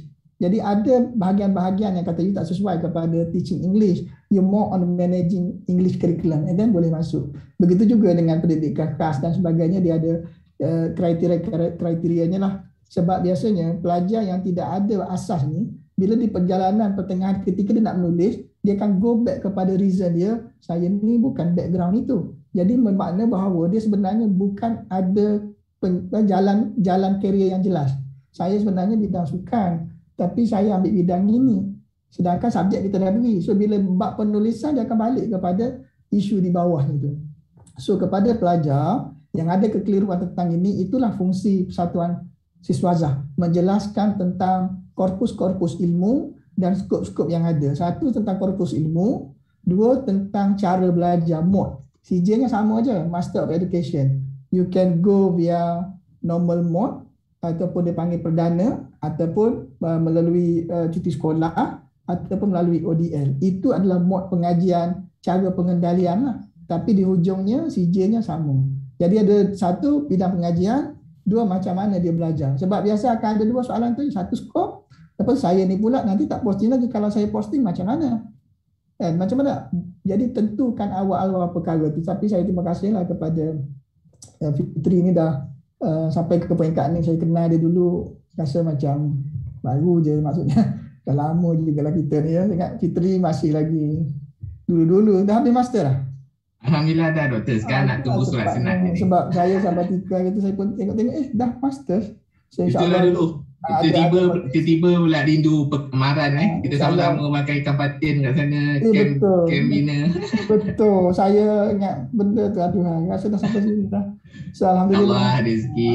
Terima kasih banyak Dr. Mazlan Awang. Terima kasih banyak. Saya cuma mungkin nak tambah satu lah kepada pelajar PhD ni. Biasa kalau nak boost semangat ni, PhD tak habis dalam tempoh 1 hari. Bangun pagi ni tak habis lagi. Bangun besok tak habis lagi. Bangun lusa tak habis lagi. Nombor 1, tetapkan bahawa daftar hari ni tak habis esok. Dia kena terima realiti, PhD tidak habis sehari. Dia ambil masa. So progres ilmu tu pun bergerak mengikut masa. Bila tidak habis dalam tempoh sehari, for sure akan ada ups and down. Untuk ups, kena down dulu. Dia tak ada up gitu. So saya di luar negara gitu, ketika saya down, saya pergi ke satu seminar, tak tahu kelas mana, saya cakap, Prof, can I join you? Untuk tahu subjek benda entah, saya masuk undergraduate. Saya masuk dalam tu, saya tengok penyelia saya ada. Saya kata, why are you here? Dia kata, dia pun hilang semangat juga. Kenapa ada sini? Saya pun buat macam you juga. So manusia macam tu, dia ada up, dia ada down. So untuk up, dia down dulu. Tapi jangan ada down, kita tak betul tak.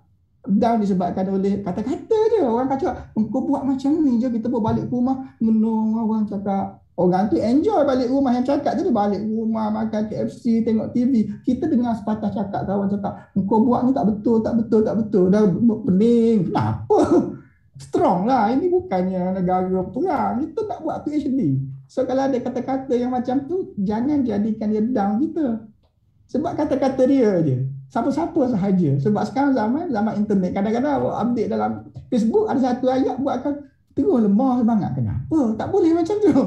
Kena strong lah. Kita kuat. Kita kena kuat dalam melayari buat PhD ni. Itulah daripada nasihat saya lah.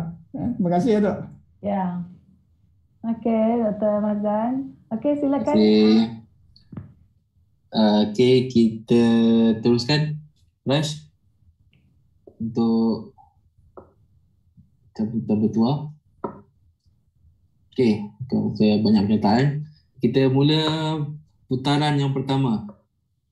Okay, Rash. Kena mencari 10 pemenang bertuah. Ni macam roda impian ni Ya, betul.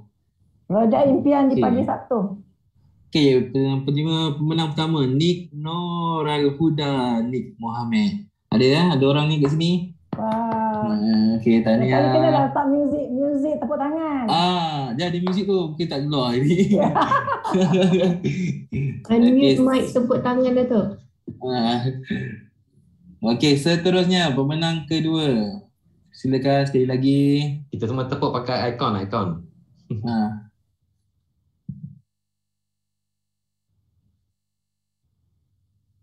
Seterusnya sedang mencari nama sendiri macam ni. Okey, seterusnya Marzwani binti Muhammad Rizwan. Tahniah. Okey, seterusnya. Terima kasih. Seterusnya nombor 3.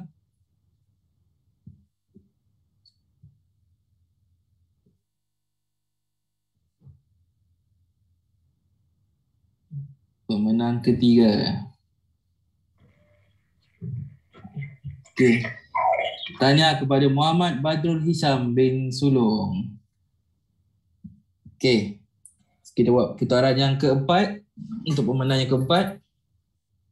So yang mana yang nama dipetik tadi boleh kontak peserta ustazah lah kalau tak ada maklumat ataupun mesej daripada peserta ustazah. Okey, seterusnya.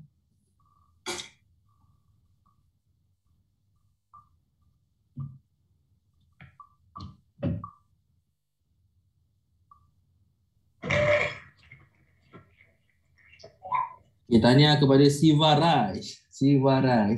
Tahniah diucapkan dengan pemenang keempat Betul So kita terus cari pemenang yang kelima. Pemenang bertuah yang kelima pada hari ini.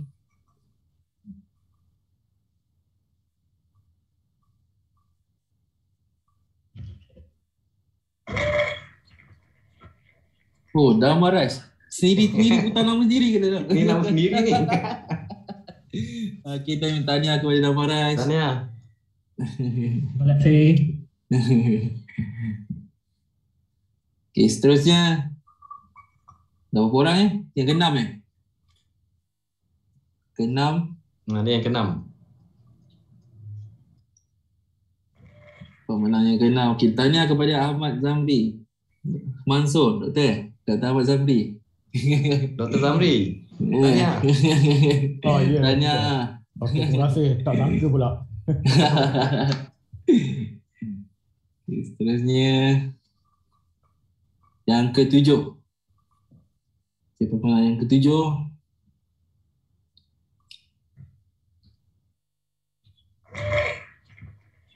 Tanya kepada Mio Faisal bin Ahmad. Pemenang kita yang ketujuh. Kita ada 8, 9, 10. 3 lagi. 3 lagi nama bertuah kita pada hari ini. Silakan nama